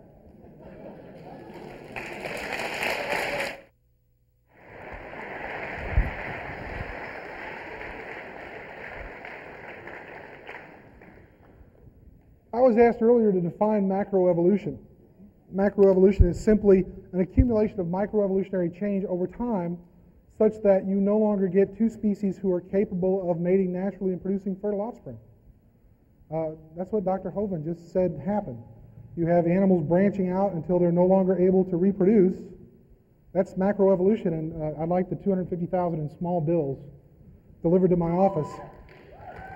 I mean, that's it, folks. That's our definition of macroevolution. It's the definition that's in all the science textbooks. That's macroevolution in a nutshell. You get enough accumulated microevolutionary changes until you can't have two species mating and producing the same kind of animal anymore. That's it. In fact, I put the chart up there and I explained it to you. That's what it is. Why can't you believe evolution and creationism? I don't see why you can't. I don't think that if you're a theistic evolutionist or whatever term you want to call them, that you're necessarily putting God in a box, trying to control God. I think it's people that are trying to figure out a way that they can merge their faith, their belief, their notion of spirituality with what their eyes and their mind tells them, what we observe about the natural order of the world. You know, there has to be a way. If I believe, and I'm using the I rhetorically, if I believe there's a God, but I also understand that evolution is the way things work, then I'm going to try and put the two things together, and I don't think they have to be mutually exclusive. Can you prove there is a God? You know, I wouldn't try to make such an offer, but you know, the offer, the $250,000 offer, you could just as easily twist it around and say, I'll offer anybody in the room $250,000 if they can offer me proof that God exists to my satisfaction, because that's what Mr. Hovind is saying. You have to prove it to my satisfaction in order for me to give you the money. Well, again, I'll ask what his criteria are. Well, proving all five of those literally means you do have to create a new universe, because that's the first step in his list of things that you have to prove. If I could create a new universe, I would be like a god, and evolution doesn't teach us that we're trying to be gods. We're just trying to be people. Thank you. Okay, my question here was asked, what about the geologic column? Discuss the significance or lack of it to the layers of geologic formation. The geologic column was invented in the 1830s by many people. Charles Lyell's the primary culprit. Each layer was given a different name and age and an index fossil. I taught earth science for 15 years. The geologic column is the Bible for the evolutionist. It only exists one place in the world, and that is in the textbooks. There is no geologic column. They know that, those who study it. This author said, if there were a column of sediments, unfortunately, no such column exists. There is no geologic column. There are many layers to the earth, that's true, but those all formed during one big flood in the days of Noah. The fact that you can prove this because in between these layers there are seldom, if ever, found any erosion marks. Now, don't you think if that layer sat there for 10 million years waiting for the next one to be laid down, there'd be a little bit of rain? Plus, where did the next layer come from? But from further sediments, which indicates more water moving. So, of course, there'd be erosion marks. There aren't erosion marks between these layers. The geologic column is a hoax. It doesn't exist. It's based on circular reasoning. I go through that on my videotape number 4 for 30 minutes about the geologic column. The layers are not different ages. They cannot be. And it's all based on circular reasoning. I prove all that from lots of quotes on video number 4. Let me get to one more point in my last minute. It's all dated by index fossils. Get up here. Oh, right here. No. All over the world, petrified trees are found standing straight up. They're running through multiple rock layers. Now, these rock layers are dated at vastly different ages. They'll say this layer is 10 million years older than the one, above it, and yet we find petrified trees standing up in the vertical position. Sometimes petrified trees are upside down, running through many rock layers. Those rock layers all had to be laid down in a big flood. The tree didn't stand there for millions of years waiting for the mud to form around it. Mount St. Helens is producing the exact same phenomena right now from the thousands of trees that were blown into Spirit Lake back in 1980. They're being buried standing up. None of them grew there. And it's going to look like a miniature geologic column someday. And it happened because of a flood.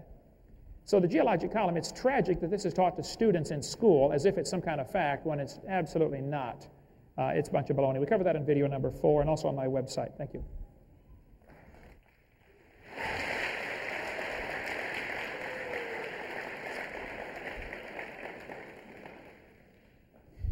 The geologic column doesn't necessarily exist in someone's mind. There probably is no place on earth where you're going to find a 4.5 billion-year-old layer and every single layer in between. Because of the natural processes of the earth, the way we understand the natural processes of the earth, we have two basic processes, deposition and erosion. Deposition puts things down and erosion takes things away. To say there's no evidence that there was any stability, well, I would ask about the Lake Tanganyika footprints, the hominid footprints that are 3.2 million years old. There was a layer of volcanic sediment deposited. Some early humans, early hominids, walked across the ash layer, and then there was another volcanic eruption that buried the footprints, so that obviously there had to be some point in time when that landscape was stable. People were walking across it. It didn't just all appear in one instance. In fact, where did these footprints come from if all the human beings were being wiped out in this single flood instance, and the ones that survived were all on the ark, safe and sound? Who were these folks that were walking across, leaving these footprints in these layers where there should be nothing in between these layers? Because the layers all were put down at the same time.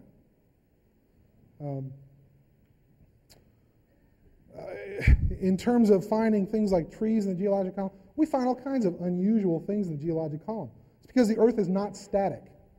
It moves around a lot. In fact, if you want to understand stratigraphy, which is the science, the study of the layers of the earth, and you'll learn this in geology class, you have to understand that we talk about layers being deposited, the oldest ones first, kind of like building a layer cake. You put the first layer of cake on, put a little icing on it, put the next layer on top. Which one was there first? The one at the bottom. But we also talk about that in a conformable sequence. That means where there hasn't been any evidence of earthquakes or volcanism or things where things get shifted around, things get mixed up. That's quite common. And you have to be able to read the earth. I have to stop there, but thank you. Oh, I guess I have the next question. This one says, Mr. Hartman, why do you think people should have more than one religion? And if you read the Bible, why do you teach evolution? I mean, the answer is clear, black and white. I don't think people should have more than one religion. I think you should have whatever religious beliefs you're comfortable with. Religious beliefs, lack of religious beliefs. I'm not going to dictate to you how you should believe, whether you should not believe. That's why I don't stand up here and tell you that if you accept evolution, you must reject God, any more than I will say, if you accept God, you must automatically reject evolution. If you read the Bible, why do you teach evolution? I mean, the answer is clear, black and white. Boy, not everybody reads the Bible. What do we do with those people? We just tell them they're wrong. They're all going to hell, by the way, even though they may never have seen a Bible. What do we do about all the people that died before the Bible was written, or while it was being written, before they had a chance to read it? Where are they right now? We're just going to automatically, off the cuff, condemn these people. Well, I don't think we can do that. I don't think that, you should necessarily say, okay, this is my religious belief, and it should be yours because I'm right. And that's the only basis for this, because the Bible is a book of faith, right? You believe it or you don't believe it. If you believe it, well, great, good for you. How many different versions of the Bible are there? Just one? Oh, I don't think so. There are different interpretations. My Catholic Bible, when I was growing up, has extra books in it. The books of the Apocrypha. I'm sorry. Heresy. Okay. Now I'm going to be heckled. Thank you. I appreciate that. Talk about ad hominem attacks, right? Thank you. I won't, by the way, return the favor. I won't do that. There's 1 billion Catholics in the world. They're all wrong. We're right. We know we're right because we're who we are. I'm divinely inspired. I know I'm right. Somebody else makes the same claim. It's the same thing we're doing up here in this debate. Stand up right now if you walked into this room believing that evolution was the be-all, the end-all, the word and the way, and now you've changed your mind. Or vice versa. I'm a Bible-thumping Christian, by golly, but you know what? I'm going to throw my Bible in the trash can because I don't believe it anymore. Did we change anybody's minds that radically tonight? It's not going to happen. I could be standing up here, an audience of Baptists, an audience of Presbyterians. I've given debates and lectures to Unitarian churches, to Catholic churches, to Lutheran churches. I listened. During the break, I had a gentleman come up and tell me that, Basically, I was misguided. I was evil. I had these evil followers. You know, I don't know where that... But he loved me. He said, but I love you. You're evil. You're a bad fellow. You're teaching our children all these bad things. But, you know, I love you. Well, I appreciate that. Thank you.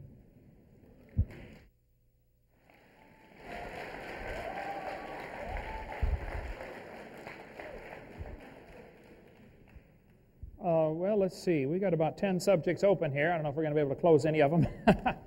I do appreciate the response to, as far as ad hominem attacks, that's certainly not necessary. And I agree that should not be included in the debate. The material that we're discussing needs to stick with science. Quite a few of these questions deals with which version of the Bible and stuff like that. Though I have a very strong opinion on that topic, I don't think that's the purpose of this debate tonight. We can settle that another night. You mentioned about the footprints. That was interesting to me. St. Louis Zoo put human feet on their Lucy display, and yet not one foot bone was found. One of the professors from Washington University said, this statue is a complete misrepresentation, which is a polite way of saying they lied. The zoo director, Bruce Carr, said, zoo officials have no plans to knuckle under. We cannot be updating every exhibit based upon every new piece of evidence. We look at the overall exhibit and the impression it creates. We think the overall impression this exhibit creates is correct. I know what impression they're trying to get across, too. They're trying to impress the kids with the idea that they've got evidence for evolution when they really don't. The footprints you referred to found in the ash, it's interesting how they date that ash, by the way. We've got a long answer to that on videotape number 7, my question answer. And somebody mentioned they came during the break and said, you're just in this for the money. Well, I'll tell you what, I don't charge anything for my seminars. I have produced videotapes for 10 years that are not copyrighted. Anybody can get them and copy them and return them and get their money back. Show me any evolutionist that does the same thing, would you please? These footprints found in the ash, they said here are 3.75 million years old, but they're perfectly normal human footprints. They even said in National Geographic, the footprints are described as remarkably similar to those of modern man. The form of his foot was exactly the same as ours. Weight-bearing pressure patterns in the prints resemble human ones. Footprints so very much like our own. And yet on the cover of National Geographic, they put dark-skinned, ape-like creatures. Here's a case where they find 0 bones and create a missing link from footprints. Now, if the footprints are exactly like ours, how would you know it's dark-skinned and ape-like? Secondly, why did they put a toe separation if it's exactly like ours? This is propaganda, folks. This is not for education. This is propaganda and ought to be removed from the books.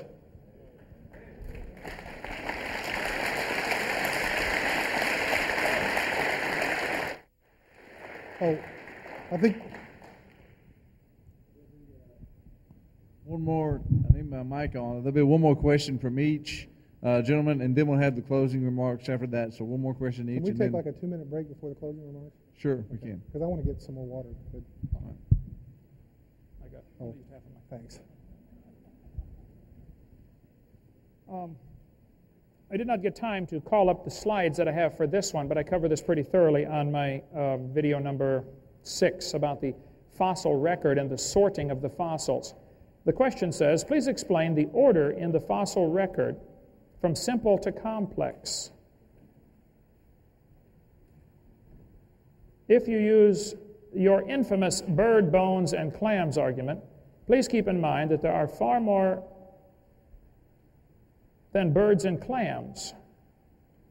Okay, let me explain what the bird to clam argument is.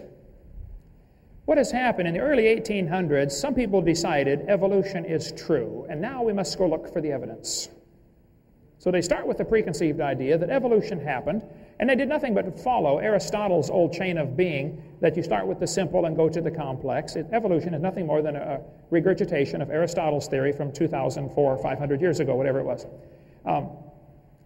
The sorting of the fossils in the fossil record, first place, there is no clear sorting to the fossils. And even major evolutionists will tell you, look, folks, it's silly for the creationists to be arguing about the order of the fossil record because there is no good order to the fossil record. The fact is, I think clams are generally found at the bottom of the geologic column, though not always. I mean, clams are found on top of Mount Everest.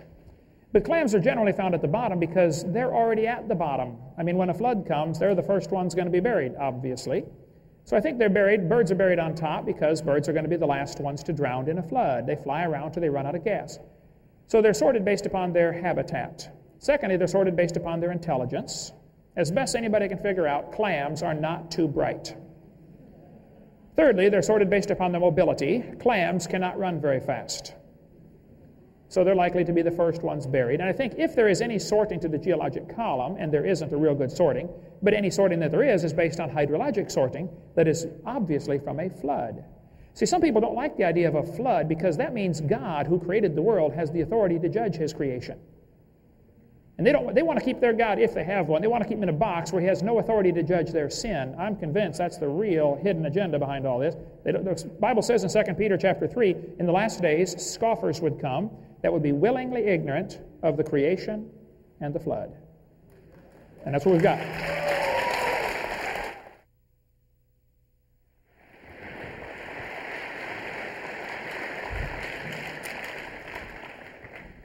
Well, first of all, if there's no order, then there can be no sorting, so that the clams wouldn't be at the bottom because they were stupid and the birds at the top because they were smart enough to fly away from it.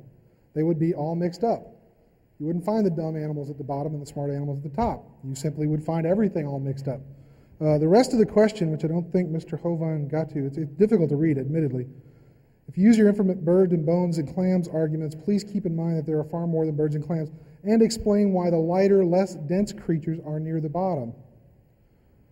Well, if the dinosaurs got caught in the flood, and maybe Noah did take two of each kind of dinosaur, two dinosaur kind, but the rest of them certainly got wiped out in the flood. They're heavy. Shouldn't they sink to the bottom? Heavy things sink to the bottom when they drown. Bodies sink to the bottom until they start to decompose and they bloat and they float back up. So why wouldn't you find everything that just sort of settled to the bottom? These things sort of settle out and they get all mixed up when they settle out. Interesting note, the single catastrophic event. We brought up the fact earlier that in the Bible it claims that the earth is flat. You're also talking about a culture, when the Bible was written, or at least parts of it were written, who lived in fertile river valleys. And to them, catastrophic events were floods. So it was natural for them to write about floods. It's interesting that you don't find cultures that live in the desert necessarily writing about floods in their creation stories. They write about other kinds of creation. The Australian Aborigines, for example, who live in a desert, they talk about how the ancestors sang the world into creation. It's a really beautiful story. If you're not familiar with it, you should read it. Because I don't just read, the biblical creation stories. I read lots of different creation stories. I don't necessarily agree with all of them. You can't agree with every one of them, but, I don't tell somebody else that they can't agree with them either. The stratigraphic column does exist. We use things like biological correlation. You can go to one stratigraphic layer in one part of the country or the world and find an organism trapped in a particular layer. And you go to another part and you can find another fossil, the same kind of animal, I have to stop now, in the same stratigraphic profile. Take a geology class. Monkeys, where do women evolve from? Well, that's a good question. Let me bring up Lucy and her kind, her kith and kin. We don't have any bones from Lucy's foot, but Lucy's not the only Australopithecus afarensis, to use the genus and species, that we found. In fact, we have a number of them, including a group of 13 individuals that we found, and we do have foot bones from them. And this is just a comparison of a chimpanzee foot, an Australopithecine foot, not necessarily Lucy's foot, okay, but one of her species, and a human foot. And to talk about the fact that the footprints are fake because they're modern human footprints, this is an outline of one of the footprints at Les Tolly, and it is clearly not a modern human footprint. It is what we would consider a transitional footprint. If an ape footprint, apes have opposable big toes, not unlike our thumbs. They're not exactly the same. Apes have slightly longer fingers and slightly shorter thumbs, but they're opposable. And believe me, you go to the zoo and you can watch, chimpanzees can climb the heck out of trees. They got 4 hands, essentially, right? So they have an opposable big toe. Humans don't. We're bipedal creatures. We walk upright. We have a big toe that's in line with the rest of our toes. The soldiers all line up in perfect order. In fact, I'll tell you all to do an experiment tonight. When you get up and walk around, feel the weight of your body and how it's distributed on your feet. One of the reasons why that big toe is where it is because it's a major balance point. If you lose your little toe in an accident, get it cut off, you don't have to necessarily learn how to walk all over again. It might be difficult, while it's sore, but if you lose your big toe, and my nephew had a lawnmower accident, he lost his big toe to a lawnmower, It took him several months of recuperation and therapy to learn how to walk again because he lost a major balance point. That's what we use it for. Okay? The footprint of the Australopithecines that lived about 3 million years ago, which is about halfway in between when we think humans first emerged and today, has a foot that is transitional. Here are the bones, and here's an outline of the footprint. This is an outline of the Laetoli footprint with the bones superimposed so you can see how it fits together. The big toe is off at an angle. It's not opposable like you would expect to see an ape footprint. It's not straight in a line like you would expect to see a modern human footprint. Okay? It is what we call a divergent big toe. It's off at a slight angle. Now, if I'm going to tell you that in evolutionary terms, we transitioned, we went from a quadruped, an ape-like creature that had opposable big toes, to a bipedal human-like creature that doesn't have an opposable big toe, the transition has to be somewhere in the middle. It can't be fully opposable and it can't be in a straight line. It's somewhere in between, and that's, by golly, what we see here, somewhere in between. And I'll stop there. Would you like me to leave this up, or? Yes, if you don't mind, that would be great. There are two books we have on our table over here that deal with this subject. One is called Bones of Contention, which goes through the information about the Lucy, the Australopithecines. The one that was labeled Lucy in National Geographic 1985 was not Lucy's knee, at least, was not Lucy's knee at all. Donald Johansen let that one slide by. I've got, I think, all of Donald's books at home. Lucy, if the toe is slightly separated, again, I point out, folks, you're finding a bone in the dirt. You don't know that it had any kids. And as far as the way they date those layers, it's really hilarious when you get into it to see how these layers are dated. If we had time, I didn't quite get time to call it up because we're jumping back and forth so many subjects here, but the layers of ash are dated by typically potassium-argon dating. We cover that for probably 30 minutes on videotape number 7 and also on my website, drdino.com, with some of the wild dates that are obtained by potassium-argon dating.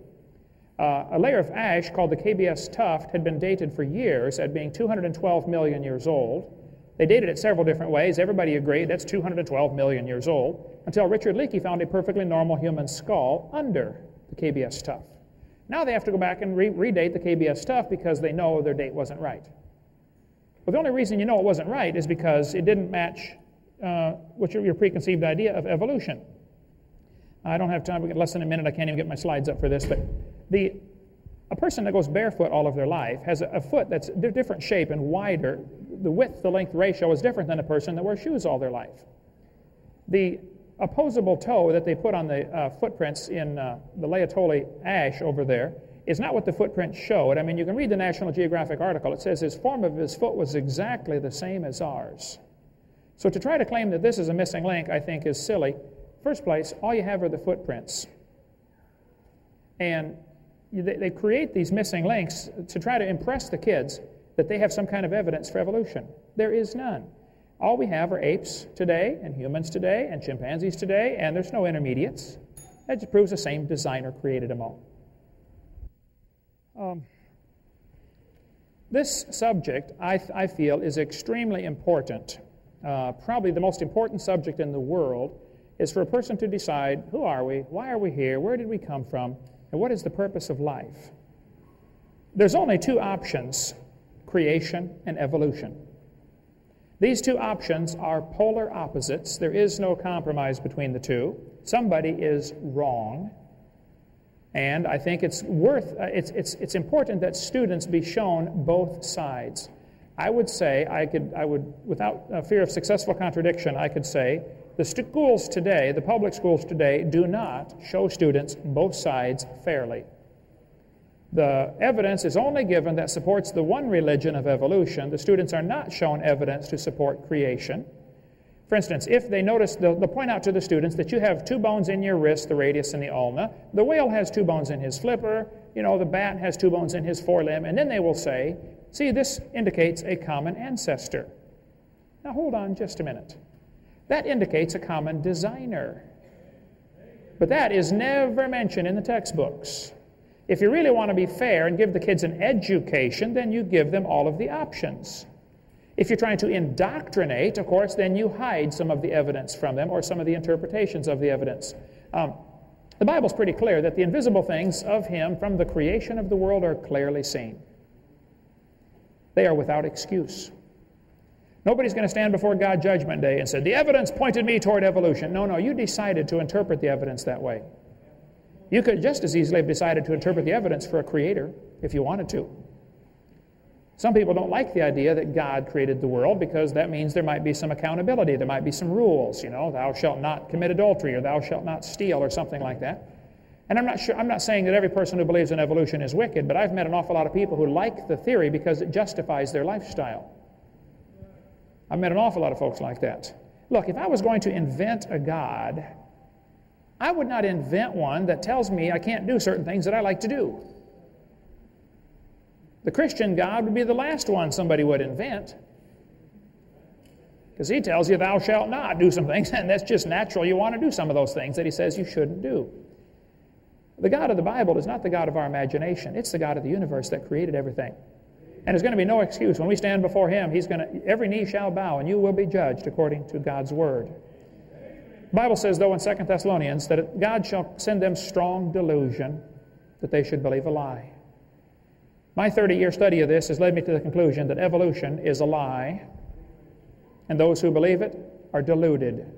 We see evidence for microevolution, and they are deluded into believing that that is evidence for macroevolution and cosmic evolution and the other ones that I gave. There are 6 different meanings, folks. One of them is scientific. The other 5 are purely religious, and they are delusion. If you want to believe them, that's fine. I don't care what you believe. But don't teach that to kids in school. Now, if you want to teach your kids at home, keep your religion at home, okay? Teach them you came from a monkey if you want, or teach them you came from a rock if you want. I don't care what you want to teach your kids at home. But I object to them using my tax dollars to spread this stuff in our schools. See, these two theories are polar opposites. If creation is true, there's a creator. It's plain and simple. Some people don't like that idea because it chaps their hide. If evolution is true, there is no creator. If creation is true, there are rules. If evolution is true, there are no rules. I challenge you to answer this question. If evolution is true, how do you determine right from wrong? I had a student tell me at Pennsylvania at a public school. I speak in a lot of public schools. I was in 5 last week. This kid told me in the public school, he sat on the second row, he said, Mr. Hovind, I'm an atheist. I said, really? He said, yes, there is no God. I said, are you sure? He said, oh, I'm sure. I said, well, tell me, son, if you're sure there's no God, how do you determine right from wrong?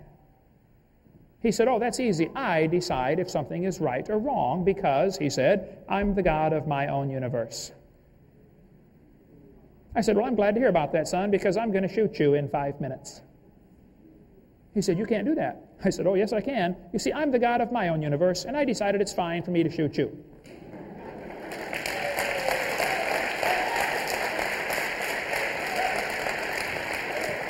Now, one professor was getting pretty upset in a debate I did one time, and he said, there are no absolutes. I said, are you absolutely sure? Think about it, okay? Yes, there are absolutes. Thus saith the Lord. And some people don't like that absolute. But see, evolution is a nice way to get by with saying there are no rules. There's no standard for right and wrong. If creation is true, there's a purpose to life. You're made in God's image. But if evolution is true, there really is no purpose to life. You might as well have fun. If it feels good, do it. Get all the gusto you can get. You only go around once, you know. The humanist philosophies that stem from evolution are frightening. I cover in video number 5 how that evolution is the foundation for communism and socialism and Marxism. Adolf Hitler was a strong believer in evolution and was simply fulfilling what the theory teaches. The strongest should survive, the weaker should be eliminated for the good of the species. He was acting out what evolution really teaches. If creation is true, then man's a fallen creature. He needs a savior. But if evolution is true, you don't need a savior. Saved from what? There's no such thing as sin. That's why the devil gets people to believe this theory, so they won't come to the Savior. He hates you. He wants you to go to hell. God loves you. He wants you to come to heaven. If creation is true, then man brought death into the world. If evolution is true, death brought man into the world. Death is the hero of the plot for evolution. They don't talk about it much, but that's the way it has to work. one animal has to evolve characteristics that are a little bit better, and the rest of them have to die, folks. Death is how we get ahead. Charles Darwin said so in his book. Thus, from the war of famine and death, and I forget the exact quote, but I've got it here. He said, the most advanced species, are the most important thing we're capable of conceiving, the advancement of higher animals, directly follows. Some words to that effect. Charles Darwin was convinced that death and suffering and war and famine was a wonderful thing because that's how we get ahead. I quote that in detail in my video number 4. If creation is true, there's an afterlife. God not only made you, He made you for a purpose. Now, if you don't want to do what He says, that's your business. But you'll stand before Him one day, and so will I. If evolution is true, there absolutely is no afterlife. You just get recycled into a worm or a plant. If creation is true, you can actually know the future. Not with evolution. No hope. If you think I leave my gorgeous wife, because I like to come up here and look at you better, you're mistaken. My wife broke her tailbone 9 weeks ago and is sitting at home right now in excruciating pain, and it hurts me deeply to have to leave. She's fine. I can't do anything much for her except, sit there and talk to her and comfort her. But I came because I want students to see there's evidence for the other side, and there is no evidence that we've seen any animal produce any different kind of animal. And it's unfortunate that kids in the universities are not shown the evidence for creation. Why are they lied to? Why are they shown that why are they told that the baby has gill slits? Go check your biology textbooks, folks, right now. It's in your textbooks right here. Proven wrong in 1874. Why would somebody leave that in the textbooks? One professor I debated, I gave about 30 different things that are not true in the textbooks, and he said, folks, Mr. Hoven's right. These things are not true. But, Mr. Hoven, I got a question for you. What would you replace them with? I said, folks, what he's trying to not say is, hey, we want the kids to believe in evolution. We have to give them some evidence. He's taken away our evidence, so he's got to find a replacement. I said, sir, I'm sorry. If you don't have any evidence for your theory, I'm sorry. Maybe you should find a new theory. But the burden of proof's not on me to replace evidence. I think we just simply ought to get the textbooks, which contain lots of good science, and cut out the bad science. And I go through that on video number 4 of all the pages that need to be removed from your textbooks, and the books will be fine. You don't need to buy a whole new book. I'm not trying to get creation into the schools. I'm not trying to get the Bible into the schools. I want the schools to teach science. And evolution is not part of science. Microevolution is really a bad name. We ought to just call it a variation. That's all it really is. See, the devil's a liar. He's deceived people. The Bible says he's a liar. I think he's using this evolution theory to lead folks to hell. Now, you don't go to hell because you believe in evolution. You go to hell because you haven't accepted Jesus Christ. And I don't want anybody to go to hell. Hey, if you died today, where would you go? You're going to be dead for a long time, The Bible says God cannot lie. He said He'd save you if you'd ask Him. 31 years ago, I asked Him. Every one of us is going to die. I'm going to try to make it the last thing I do, but it's going to happen. And it's going to happen to you too, and you better be prepared for that because you're going to be dead for a long time. I know one thing. Even if all else is taken away, my position is certainly a lot safer. If I'm wrong, I haven't lost a thing. I've had a wonderful life. What if the evolutionist is wrong? It's going to be a fearful thing to fall into the hands of an angry God. Thank you so much.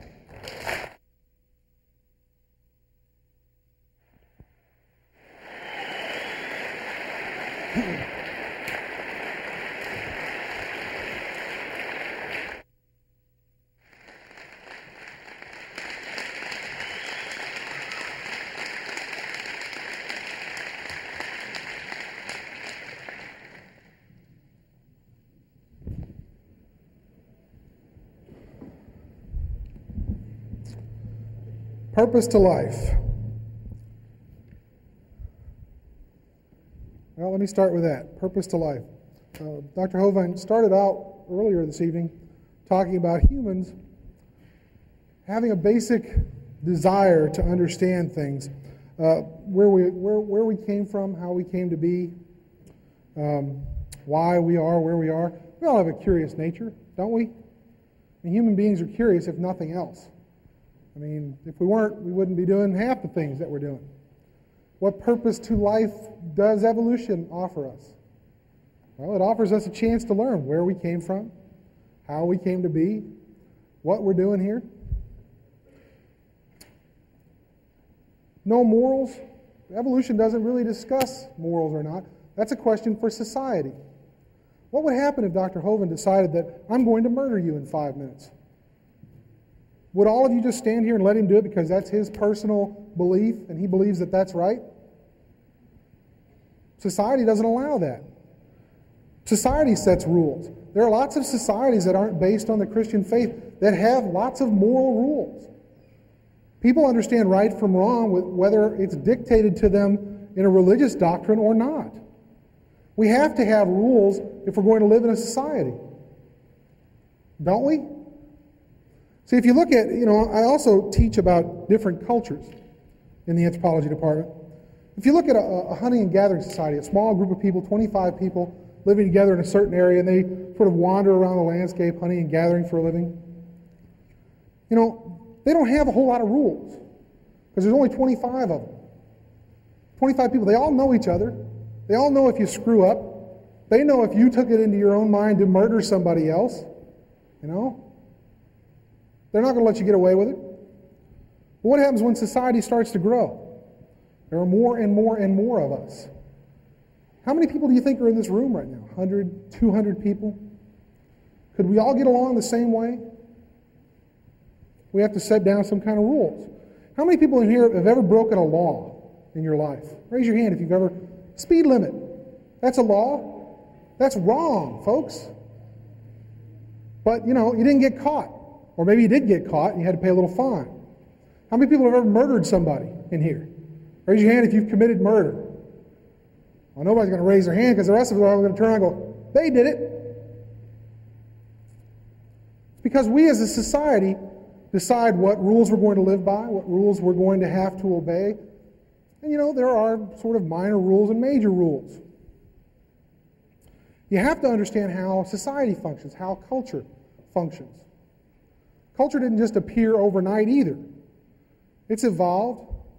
Lots of the great state-level societies, the Western world is included in this, have rules that are based on religious doctrines. The Egyptians had rules. The Aztecs had rules. Some of them were pretty nice rules and some of them were pretty evil rules or bad rules. Depends on your way of looking at things. We don't necessarily excuse them. All westernized societies that are based on Christianity aren't always good. Now, the Muslims will attest to that during the 12th and 13th centuries when the Crusades were happening. A group of religious people got together and decided to go out and convert or kill people if they didn't want to be converted.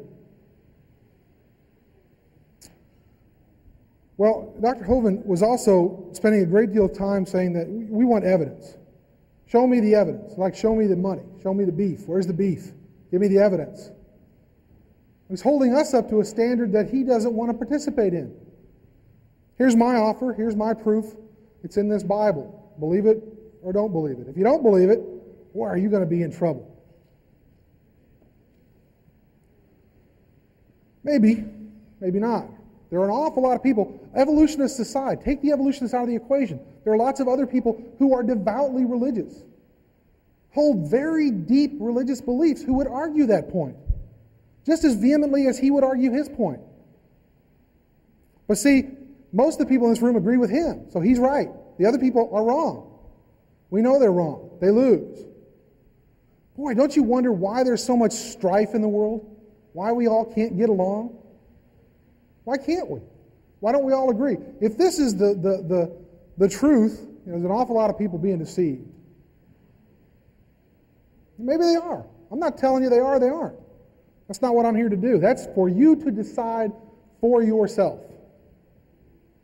A personal decision. I don't think it's fair to hold somebody up to a level of proof that you're not willing to hold yourself up to. What benefits do we get from evolution? I think he mentioned that there weren't any. How many of you here have been vaccinated for any number of diseases? Anything. Measles, smallpox, polio, all of that came out of evolutionary studies. We studied viruses, we studied bacteria, we studied parasitology. We look at parasites, things that make us sick. And we come up with ways to combat them that are a direct result of evolutionary studies. We understand how these things came to be, how they live. Viruses are weird little creatures. We're not really sure if they're alive or not. There's sections of DNA, they're fragments of DNA that invade your cells, right? Like the flu virus. And it does weird things to your cells, and we have to figure out a way to combat it. How many of you had a flu shot this year? I had one. I have to get one if I work at the zoo. Anybody get the flu regardless of having the flu shot? Because there are different strains of flu out there. And they're evolving. They're constantly new ones. They're becoming resistant to our antibiotics. If you go to the doctor and they put you on antibiotics, the next time you go, they can't put you on the same ones because the virus that you may have may be resistant to that. That's evolution.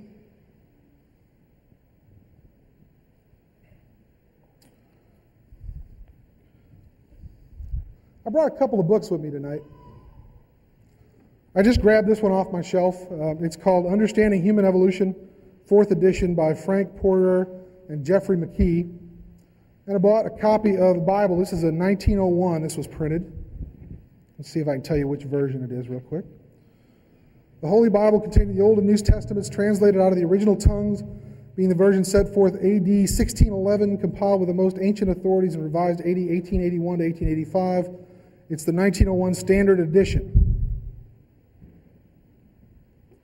There's a difference between these two books. This is a science book, and this is a religious book. You're not going to find any science in here. You're probably not going to find a lot of religion in here. Okay? There's a difference. This is a science book. It was meant to be revised because science is constantly changing. We're constantly finding new things. Dr. Hovind keeps pointing out all the things that Charles Darwin said. Most evolutionists would say, well, Charles Darwin had a lot of, he set forth a lot of our basic understanding of evolution, but we don't simply hold up Darwin and say, he was right. It's all natural selection. It's everything he said is correct. We've revised his theories. This is the 4th edition of this book. Every 2 or 3 years, we revise what's in the book because we learn new things. We're constantly learning new things. We know more now than we knew 140 years ago when Darwin wrote The Origin of Species. He didn't know about Gregor Mendel's work with the pea plants from the 19th century. That wasn't rediscovered until the early 1900s. He didn't understand DNA. If he had, he probably would have written a little bit different version of his theory, the same way we're doing today. We revise the science books. We're not trying to deceive anybody. If you pick up a book from the 1960s, there will undoubtedly be errors in it because we've learned new things. 100 years ago, we didn't understand that bacteria could cause diseases. 150 years ago. Now we do. Should we not put that in the science book? Should we not revise the theory? We have to. This book was not designed to be revised. Right? We can't use this simply to explain all of nature. God gave us a curious nature, and then he said, all the answers you need are here. Why do we have a curious nature? Why do humans seek to understand where we come from? I know a lot of you are anti-Catholics. I got that from the heckling I got earlier. But I thought I would read part of the papal bull put out by Paul II. It has nothing to do with Catholicism. He simply said that the Bible does not attempt to teach us how heaven was made. It's simply there to tell us how to get there. Other books need to address how the heavens were made, how we came to be, where we came from. Evolutionary theory is a scientific theory. It's not a belief system. I don't care if you believe in it or not. It doesn't alter the basic concepts as we understand them. Microevolution is there. We understand microevolution to be accumulated into macroevolutionary changes, which causes one species not to be able to breed with another species. Dr. Hovind's already admitted that that is true. He said there certainly are creatures like that. There have to be. If that's true, then you have to accept evolution. Now, whether or not you choose to accept the Bible as well, that's your business. I have to stop now. Thank you very much. I appreciate your time, and I appreciate you inviting me.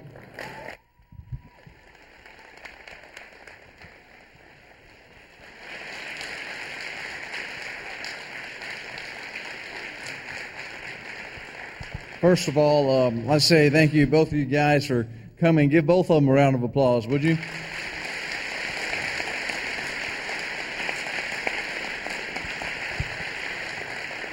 The primary reason for Heritage Baptist Temple holding this debate is not to get you just to believe in creation, but it's that you'll be saved. And you know what? If you're not saved, not only will you not make heaven, but you're missing a great life that God has for you. Our desire is not that we're putting our thumb on you and making you feel ignorant and making you feel strange, but our desire is, hey, we know what it means to be saved and what a blessing it is. So why don't you just look to the truth? You know, the Bible says in Isaiah 45:22, look unto me and be ye saved, all the ends of the earth. Listen, God loves you. In Jeremiah 31, he says he draws you with an everlasting love.